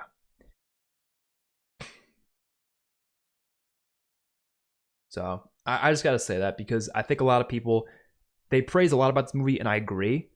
But I think literally it comes down to how damn good the music is. Because that's literally what builds the tension. And I love this soundtrack so much. So much. So, that's that. Halloween 2. I'm so sorry. I'm gonna get crucified for this, but I don't really like Halloween 2 that much. I'm putting it right here below Leatherface. I know people love Halloween 2. I don't know what it was for me. I just did not have a good time watching it. I did not like how they made, obviously this goes on for the next couple movies, or I guess for most of the series, but the connection with Michael between Laurie, didn't like that inclusion. The kills were definitely better than the first one, but that doesn't really mean it's a better movie just because you have better kills. And I thought some stuff was just really stupid. They run over some guy at one point. That was in Halloween 2, right? Some people are pissed. They run over that one. I think that was in this one, and it's Loomis just does not feel as good as Loomis in this one to me either. I loved him in the first one. I actually liked him a lot in another one, which we'll talk about soon, but didn't like him that much in this one. The hospital setting was great, definitely a plus, but also did not feel nearly as tension building in terms of how they were able to do this one as the first one, for a lot of reasons. Obviously it's the second one, so it's, I guess, harder to rebuild that tension because it's literally the same night. It's right after the first one. So, but honestly, I think Halloween 2018 is a better sequel than this. So yeah, there is a cult following to it. I could see the positives. I could, but I don't know. Yeah, when they run over the one guy who has the mask on and it's not actually Michael, they kind of blow over that like it was nothing, and I thought that was just weird.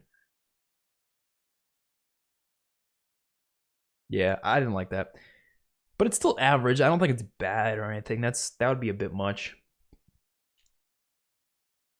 So yeah, let's move on to Halloween 3. All right. I already saw some people saying that that they'll be kind of pissed if I put this high. B is not that high, but I mean, B's not that high. I know Michael's not in it. I don't care. Just pretend this isn't a Halloween movie. Pretend this isn't a Halloween movie. Pretend it's literally something else. And it's literally just a story about this weird, cult-like group of people. And this character has to, try to figure out what the fuck's going on with the situation. And they do this weird stuff with the little masks. People are pissed. Yeah, it's not. It's a good movie. It's fun. I don't know the actor's name, but I love the actor in this movie. I don't know his name. I forget his name, but he's great. And you can't tell me that wasn't terrifying, with the kid putting on the mask and that freaky the freaky music, and then he just the whole family just dies from that, and then it gets kind of crazy at the end, and I have fun with it. I don't know. It's fun. It's fun. How the hell are you gonna put 3 of 2? Oh, 3 over 2. I just am, bro. I don't know what to tell you. I just am.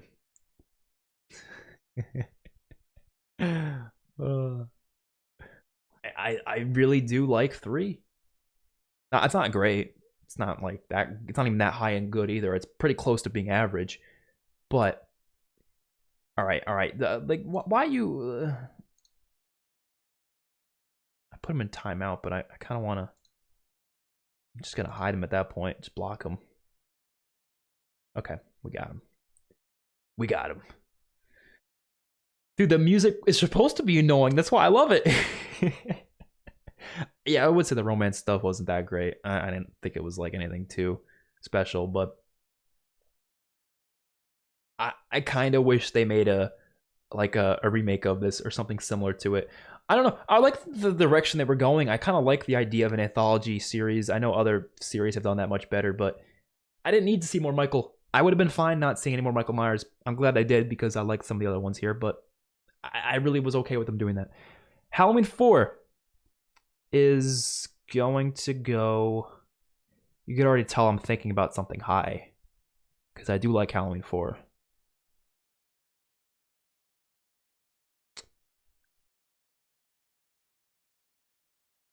Below Saw, but above Child's Play.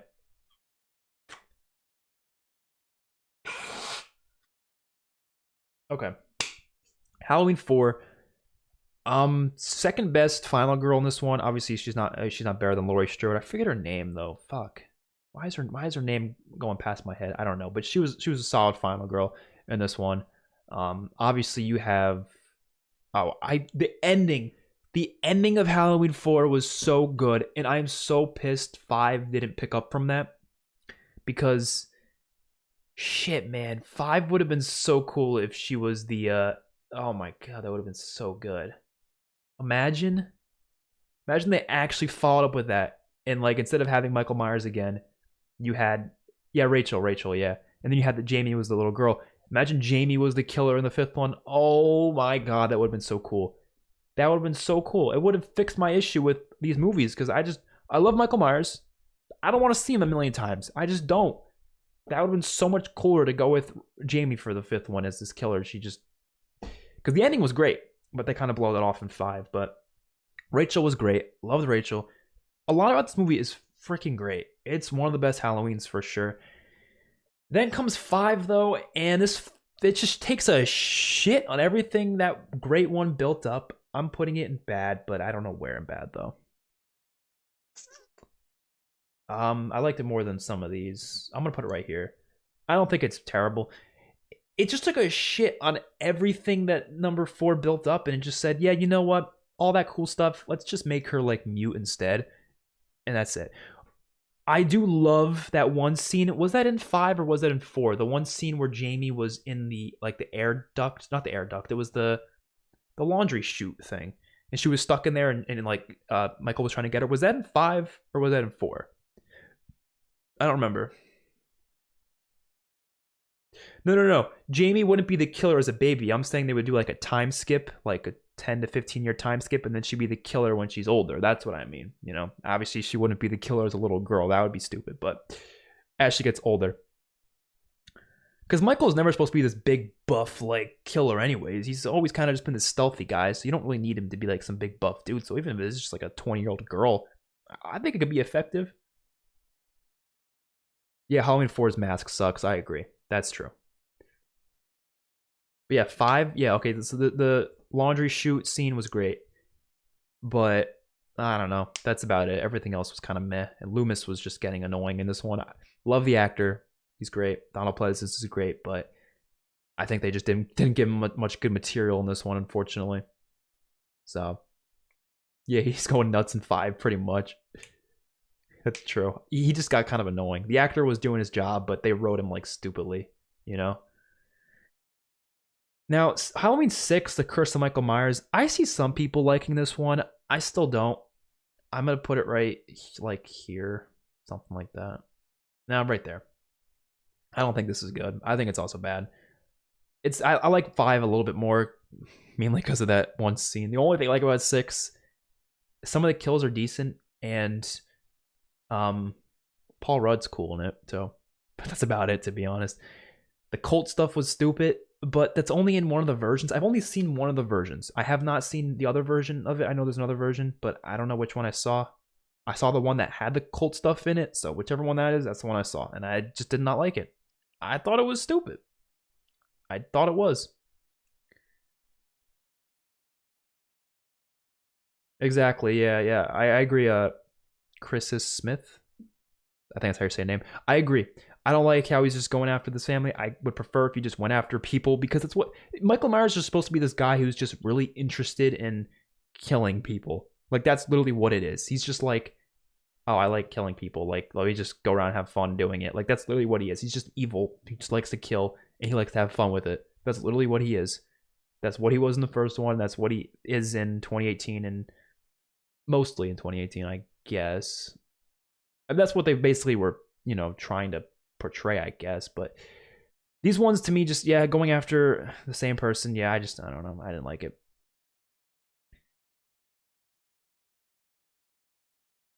I like 5 a little bit more than 6, not by a lot. H2O, I think people like a lot more than I do. I still like it. I still think it's good, but not by a lot. I just don't think it's great. Jamie Lee Curtis is great in this one, for sure. I think it's the same thing. It's just like, I just don't really feel like Michael Myers, like, you can do much with him. So I think that's why I didn't like this as much. And it really does fall on her portrayal of Laurie Strode in this one. That's like the main selling point of this, is that it is Laurie Strode in it.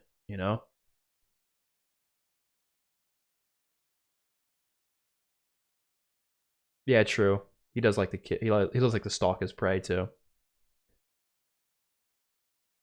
I just can't give it A.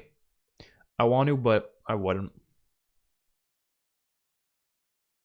And to be fair, I haven't seen H2O in a while. Last time I saw it was 2 years ago, or a year and a half.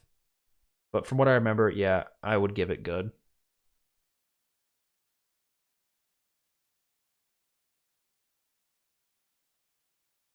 At least to put it higher than Season of the Witch. I was thinking about putting it here for a second, but I think Jamie Lee Curtis makes it a little bit better. By a sliver, just a sliver. Resurrection. Ugh. Fucking shitty movie, man. I like it more than Texas Chainsaw though, so I'll put it there. You know what? I have fun with this one though, but I don't really care. It's still terrible. Actually, did I have fun with it? I don't know. I think I had fun with it because I like watched it while I was like, this is one of those movies that I just didn't feel like watching it. So when I watched it like while I was like doing other stuff, kind of. So I was kind of semi paying attention, but I paid attention enough to the point where I was not interested in the story at all. Although the concept was somewhat interesting, I guess. But that's about it, I guess. That's really it. It's pretty terribly made movie otherwise, to be honest. It's bad, but nowhere near as bad as people say. Oh, you know what I wanted to say about I'll always watch what you did? I'll always watch what you did. I'll always know what you did last summer. Did anyone notice this? That movie felt like it was trying to be Saw with like the directing. I don't know if anyone's noticed. I just watched it yesterday, so I just wanted to bring that up. But do you consider the killer in slasher movies the main character, or the person they're going after the main character? I'd say the person they're going after, because they're the person they're going after is the protagonist. They would be the main antagonist for the most part. Depends on the movie, I guess. You know what? Maybe I'm starting to think I'd put it in low D. No, I don't know. I still think it's terrible though.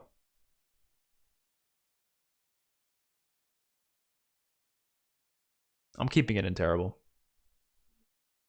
We need some stuff in terrible. All right, well this is where the unpopular opinions are gonna really slap y'all in the face, because I like I kind of like the Rob Zombie stuff. Okay, all right, I kind of do. I don't love it. Rob Zombie's Halloween.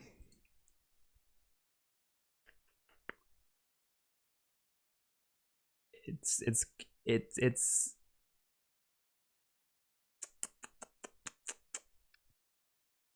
it's pretty fucking high. It's pretty fucking high. I know. I know. I think some of the complaints people have for it, I just don't agree with. I don't know. The main complaint I hear is Rob Zombie's dialogue is terrible, but is it terrible, or is it just like a bit over the top? Because look, the people, I wouldn't say people don't talk like that, because some people do, to be honest.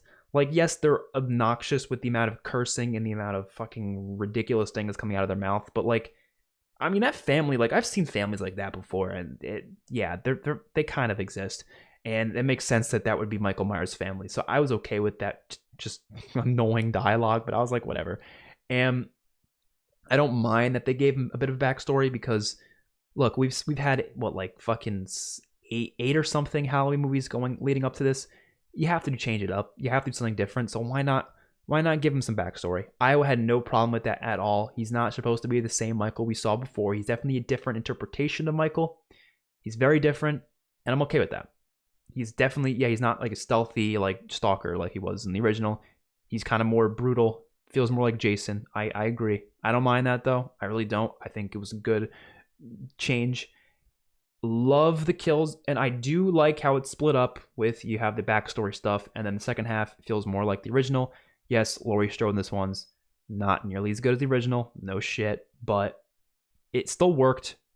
And I do like how you kind of just jump into everything right there, because in the original, they didn't have to have it be that long. The tension building was that way because it was effective for what they were trying to do. But for this one, you already saw the original, so there's no point of them building up tension for another hour. So they kind of just jump right into it right when they get to the present day stuff, and I liked it. There was some stuff that was unnecessary, though. Like the one cut I watched of it had like a just really just sick shit happening in one of the scenes where Michael was breaking out, and there was this. You guys know the scene I'm talking about. It was like there was no reason for that, but whatever. And I could agree that it has some problems that a lot of remakes have, where they try to be the original. It's like, well, you could have done something very different with the second half. The second half was very similar to the original. A lot of similar kills. I think they should have just done their own thing completely. But I at least appreciate them doing something different for the first half. So I like it. It's a good Halloween movie. Halloween 2. Oh, and I love Judith's death in this one. I like the first one was great and all.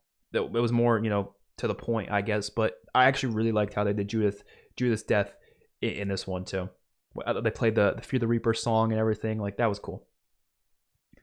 It was fucking weird though, because like he was putting his hands on her legs. Like, why'd you gotta do that? I don't know. I feel like Rob Zombie's a much better director than he is a writer, but I think a lot of people agree with me on that. Rob Zombie's Halloween 2, kind of was okay with it. I didn't like it that much, but I'm gonna put it in like right here. Yeah, it's a good movie. It's kind of like if you didn't like the first one, you're probably not gonna like the second one. So wouldn't blame me if you did, but I really do kind of like what they did with Laurie Strode in this one, making her very emotionally fucked up. Same thing with not really as the same way, but I guess Annie kind of was in this one, and oh my god, her death was fucking brutal, and seeing Sheriff's Bracket reaction to that, I mean, Brad Dourif did a great job in that. This is probably the most brutal interpretation. Maybe not. Maybe Kills beats it out a little bit, but this is one of the most brutal interpretations of Michael Myers, and I did like that. So I was okay with that. Again, you have to just like the first one's interpretation of Michael Myers to really appreciate this one, but like I said, I found it to be a fun movie. And I thought they were fine. The story wasn't the best though. I'll admit the dialogue. Yes, you have that Rob Zombie dialogue, which yes could have been better, but I still think it's not like the worst thing ever because people do talk like that. It's not like bad dialogue where it's like no one talks like that dialogue. It's more like over the top, like annoying people dialogue. Sure, but I don't. I was okay with it, to be honest. I was completely fine that he showed his face in this one. I didn't mind that at all. He showed us his face in the first one. He shows his face in the original. He shows his face in 2018. He shows his face in a lot of movies. I did not care at all that he showed in this one. Little Squirrel Russell Graham, thank you for the $2 donation. You're the best. I love your videos. Thank you very much. I appreciate it. So, yeah, I like Halloween too. I don't mind it. Okay, we got 2 more left, but I'm about to pee myself, so I'll be right back.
Oh my god, that was the best feeling pee I've ever had in my entire life. I can't even like.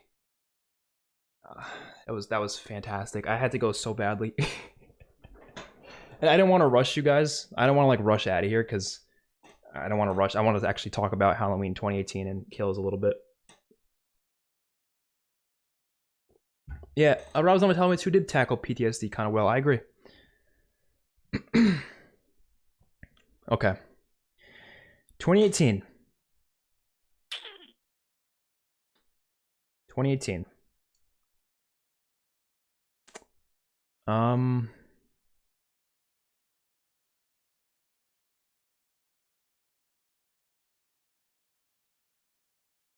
Bottom S. Okay. You should never say I'll be right back. Yeah. I know. Bottom of S. I don't have many issues with this movie. I really don't. I did before seeing Halloween Kills. I think Kills made this better. So people who don't want spoilers for Kills, I won't say any spoilers right now, but I will at a certain point. I'll make sure to give an alert before I do, so don't be scared about spoilers. But they're probably, I wouldn't be surprised if people in the comments say spoilers on accident or something. So just be careful. I probably wouldn't read the comments if you don't want to be spoiled on Halloween Kills. I'll make sure to let you guys know when I'm talking about spoilers. But it definitely made this one better because it kind of tied up some loose ends I had. Like a lot of loose ends with 2018. I was like, that doesn't work well. But then Kills kind of fixed some of those issues. So I was happier with this after seeing Kills. I don't think it's as good as it could have been, but there's a lot about it that's done really, really well. And I kind of want to rewatch it after Kills, to be honest, because it's fucking great. I think the new characters are all great. You have, Laurie's daughter Karen and her daughter Allison. They're great. You have some of the other kids like Oscar and Cameron, and a lot of cool kills too. I love the ones, everything in the babysitter's house in this one. The blonde girl and the kid and the guy. That everything in there was fucking awesome. And of course, the final showdown at Laurie's house was great as well. Like, there's a lot of just good stuff in this movie that I think does a lot of things well, to be honest.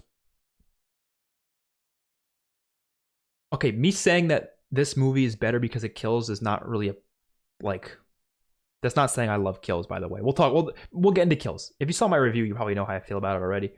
But yes, like I said, I think that it fixed a lot of issues I had with that. But let's talk about Kills now, because I'm gonna be honest with you guys.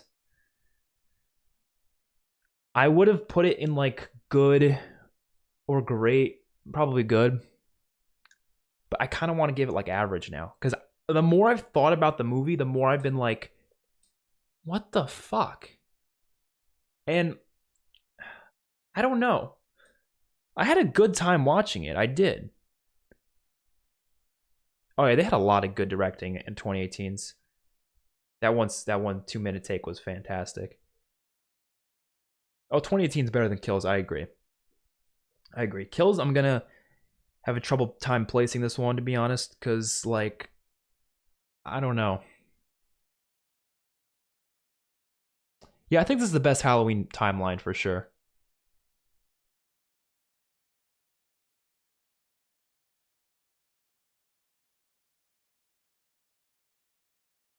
Okay, you know what? I'm gonna put it.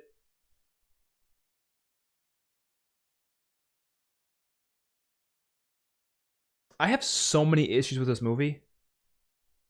Like, I'm not gonna lie, I have so many issues with this movie, but there's enough good about it. Oh, you guys can't even see where I placed it. Yeah, there we go. I have so many issues with this movie, but there's enough about it that I like, to the point where I'm able to say I at least think it's good.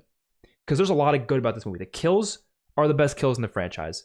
They are the best kills in the franchise. No doubt about it. They are the most goriest, gruesome kills in the franchise. They're got some creative ones too. That was good. I think some of the characters are, great from the first one.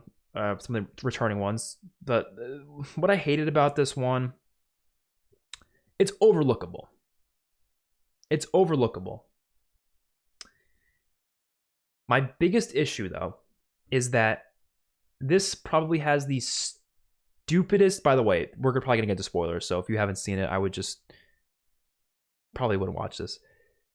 It has probably the most instances of stupid character decisions out of any of these movies. Like, it is frustrating to watch. I'm okay with Michael being supernatural. I am. But I'm not okay with Michael having plot armor in the way where the characters make such stupid decisions all the time when these characters aren't stupid. And it's like, how is this even happening? Like, let's, for starters, the scene where he gets out and he's attacking the firefighters, right? Like, I thought that was a badass scene, but it was so stupid. It's like, you have 8 firefighters. Why are they coming at Michael one by one? Why? Why wouldn't they just all run at him at the same time? Like, why would they go one on one? And like, what? I don't know. It was weird for that, because that's not Michael. Michael is the stealthy, I don't care how brutal. I love him being brutal, but him coming at a whole group of people like that just doesn't make sense to me. He's not like a super villain from like a superhero movie. He shouldn't be taking on large groups of people and taking them all out. He's not a martial arts expert. So him being able to take out all those guys, it's just, what? One-on-one makes more sense to me. Being stealthy, coming behind people, slitting their throats, whatever. Even if he can take on a couple guys, that's fine. But 8, 11, whatever firefighters, no, stop it. And at the end, it happens again with the townspeople. And that scene was shot in a way to make it not look ridiculous, but like, it still looked ridiculous, because in my head I'm thinking, why is this happening? I don't know. It just was stupid. But like, everything was shot and directed so well that I was like, I still have fun with the movie. I thought it was a good movie, But yeah, it's a badass scene. You have to just suspend all disbelief in watching this. You can't take the movie seriously. You can't act like it's actually telling a, well-rounded story, because at the end of the day, it's really not. It definitely feels like filler. It doesn't do much for the story. So, yeah, I don't know. It's got so many good things. It's got so many bad things. The chanting was annoying. I agree. I didn't like the scene. Well, I liked the scene with the The hospital scene where the guy jumps to his death, I loved how that scene was done, but what I didn't love was it's stupid. Like, like the execution was so good of the scene, but why would they ever assume this guy is Michael? He's this little lanky, like little chubby, not lanky, chubbyish, like small, like guy. Like he does not have any sort of similarity to what Michael looks like at all. What, like, how? Like, this doesn't even make sense. Why they would think he's Mike? Why they would think he's Michael? It just doesn't make sense. And with that being said, the scene was still done well, and it was still like well executed. Love the music. Oh, soundtrack! Holy shit! This has the best music in the whole series. It is better music than the original. I have the soundtrack on my phone. I've been listening to it. It's so fucking good. The music is so good. Oh my god. They killed it. John Carpenter is a boss. I believe also Cody Carpenter. They killed the music in this one. But like, there's a lot of stupid things that you just kind of have to look past and just to enjoy it. And that's what I said in my spoiler-free review. Suspend all disbelief, and then maybe you'll like it. Maybe you'll like it. Because yeah, this isn't like your typical Halloween movie where Michael isn't like Michael Myers at all, really. So. Yeah, I still don't know how they managed to think that guy was Michael. The whole time I'm thinking, like, he looks nothing like Michael. What do you mean? Well, I think you can beat the original music because, to me, it's just not only better music, but it's the same music, but just, I don't know, made better. I don't know. It's definitely not original because the first original music was originally made in that movie, and it was originally made for it. But this one just takes that same music. Sometimes it replays the music word for word. It's no different, but sometimes it remixes it. And I think some of the remixes are even better, to be honest. Just my opinion. I know there's another composer. I don't know the name, though, so I can't really... I'm not sure what the name was of the other composer. I could probably look it up right now, actually, because I have the songs on my phone, so I could literally just look it up. I have a whole playlist of movie soundtracks on my phone. Look at all this shit. Look at all this. You can scroll all the way down. I have a shit ton of soundtracks. Oh, Daniel Daves. I think that's how you say his name. That's the other dude.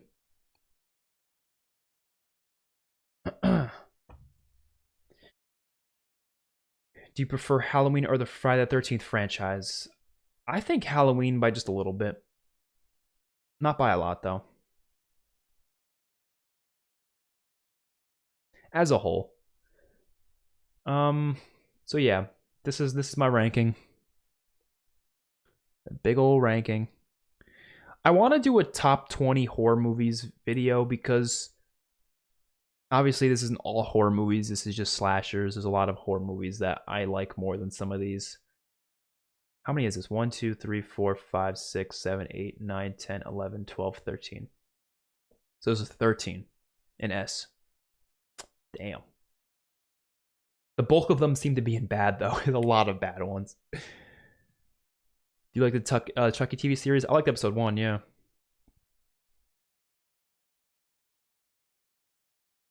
Yeah, Michael and Laurie never seeing each other in this one was weird. They didn't do much with Laurie in it, to be honest. Do you like Nightmare more than the other two? Yeah. The first Nightmare, yeah. Well, the franchise, yeah. Like, the franchise is my favorite, yeah. Nightmare on Elm Street, yeah. And then Child's Play. And then maybe Halloween. No, probably Scream would be third, actually. Because Scream has the most consistency to me. Like, there's only one that's average. And even then, I think it's still pretty solid, so. So, actually, the next ranking we're going to do, like, of this type, after Spider-Man No Way Home, in December, we're going to rank every comic book movie I've ever seen. So here's what we're doing for that. So if you're interested in superhero comic book movie stuff, we got a bunch here. These aren't all of them. I still have more to add, but it's pretty much like every Marvel movie except for maybe a couple that I haven't seen, and like every DC movie except for a couple I haven't seen, pretty much. And there's a couple of non-Marvel DC stuff on there, like Kick-Ass. But just comic book superhero stuff, though. I didn't include stuff that's only comic book if it's not superhero, and I didn't include stuff that's only superhero but not comic book. You know what I mean? I wanted to keep stuff that's like within a comic book universe, so, and it's still superhero. So Remake of Nightmare. Yeah, I put it in B, so I think it's just good. It's not like great or anything, but it's fine. Whereas Spiral, I put that in. I think I put that in C right here. Yeah.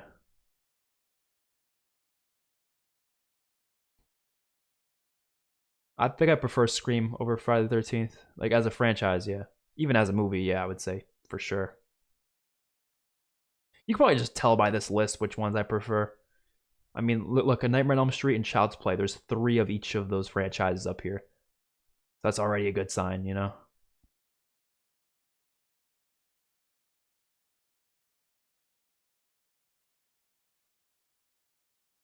Because you know if it's better to support you through Patreon or other means. Yeah, I'd say Patreon's the best place if you're because the Patreon, you when you support me there, you get like a lot of benefits, you know. Like donations are always welcome, but all you're getting is that you're just getting me reading it and being like, "Oh, thank you for the donation." I appreciate it regardless, but I mean, at least Patreon, you're getting like the full uncut reactions and stuff. So I think that's probably the best place to do it. I would say, at least for your own good, you know.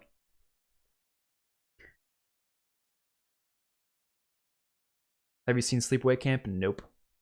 I've not seen Leprechaun movies. Nope. You know what? I do have my like horror movies ranked somewhere. I'm not gonna show that right now, but I only have like 100 something movies on there because I can't think of more that I've seen than that, to be honest. Are you not a big fan of the Friday the 13th movies? Well, I mean, some of them I am. I mean, I put the remake up here. I put 6 right here, X right here, 4 right here. So I think at least 4 of them are at least great. But yeah, there's a lot of them pretty low. So they're not the best. I don't know. Original Texas Chainsaw right here and good. That was one that I knew I was going to get some hate for, but it is what it is. Yeah, I want to watch Hellraiser. I've heard a lot of stuff about Hellraiser, but I'll get to those eventually. I have so much time, so many, movies to watch. We'll get to it. Seed of Chucky, put it right here. If you want to hear my thoughts on any of these that you missed, maybe I have to go, so you're gonna have to look back for that specific section. I would just scroll through, you'll find it. I could maybe, if I have the time, maybe add like timestamps for like where the franchises are, where I talk about them. If I have time tomorrow, I'll add that. I won't be able to do that right now, but maybe tomorrow I'll add like timestamps. So if you want to come back to this video and you want to see a specific movie where I talk about it, then you'll have to like go back to it, but you'll see in the timestamp, so it'll be easier to find. I'll try to do that, but maybe tomorrow. Can't do that right now. And I know some people wanted the tier maker so they can do it themselves, so I'm gonna share the tier maker with you guys. Hold on. Do I just press share template? If I copy and paste this, would it just give you this template? I think it would, right? Yeah. So here, if you guys want this template, here you go. That link should work. If you guys are interested in making it yourself, go ahead. And you could send them to me on Twitter if you want, just at me or something. I'll take a look. All right, I'll see you later. See ya, everyone. I appreciate you all checking out. This was by far my most successful stream ever. Holy shit. I did not expect hundreds of people to be watching this damn crap, but I appreciate it. I appreciate it. We're going to do the same thing for the comic book movies, like I said. And if you want to see my top 20 favorite horror movies, I might do a video on that. I don't know. I'm thinking about it. I know I'm going to get hate for it because I have some movies in there that I know people would not fucking give a shit about. But out of these right here, I think at least the top, at least up to Scream would be there for sure. 1, 2, 3, 4, 5, 6, 7, 8, 9. Yeah, about half of my top 20 horror is at least going to be slashers. So I think these would be up there, yeah. At least. But then there's other horror movies out there that aren't really slasher that I have in my top 10. So, favorite YouTuber?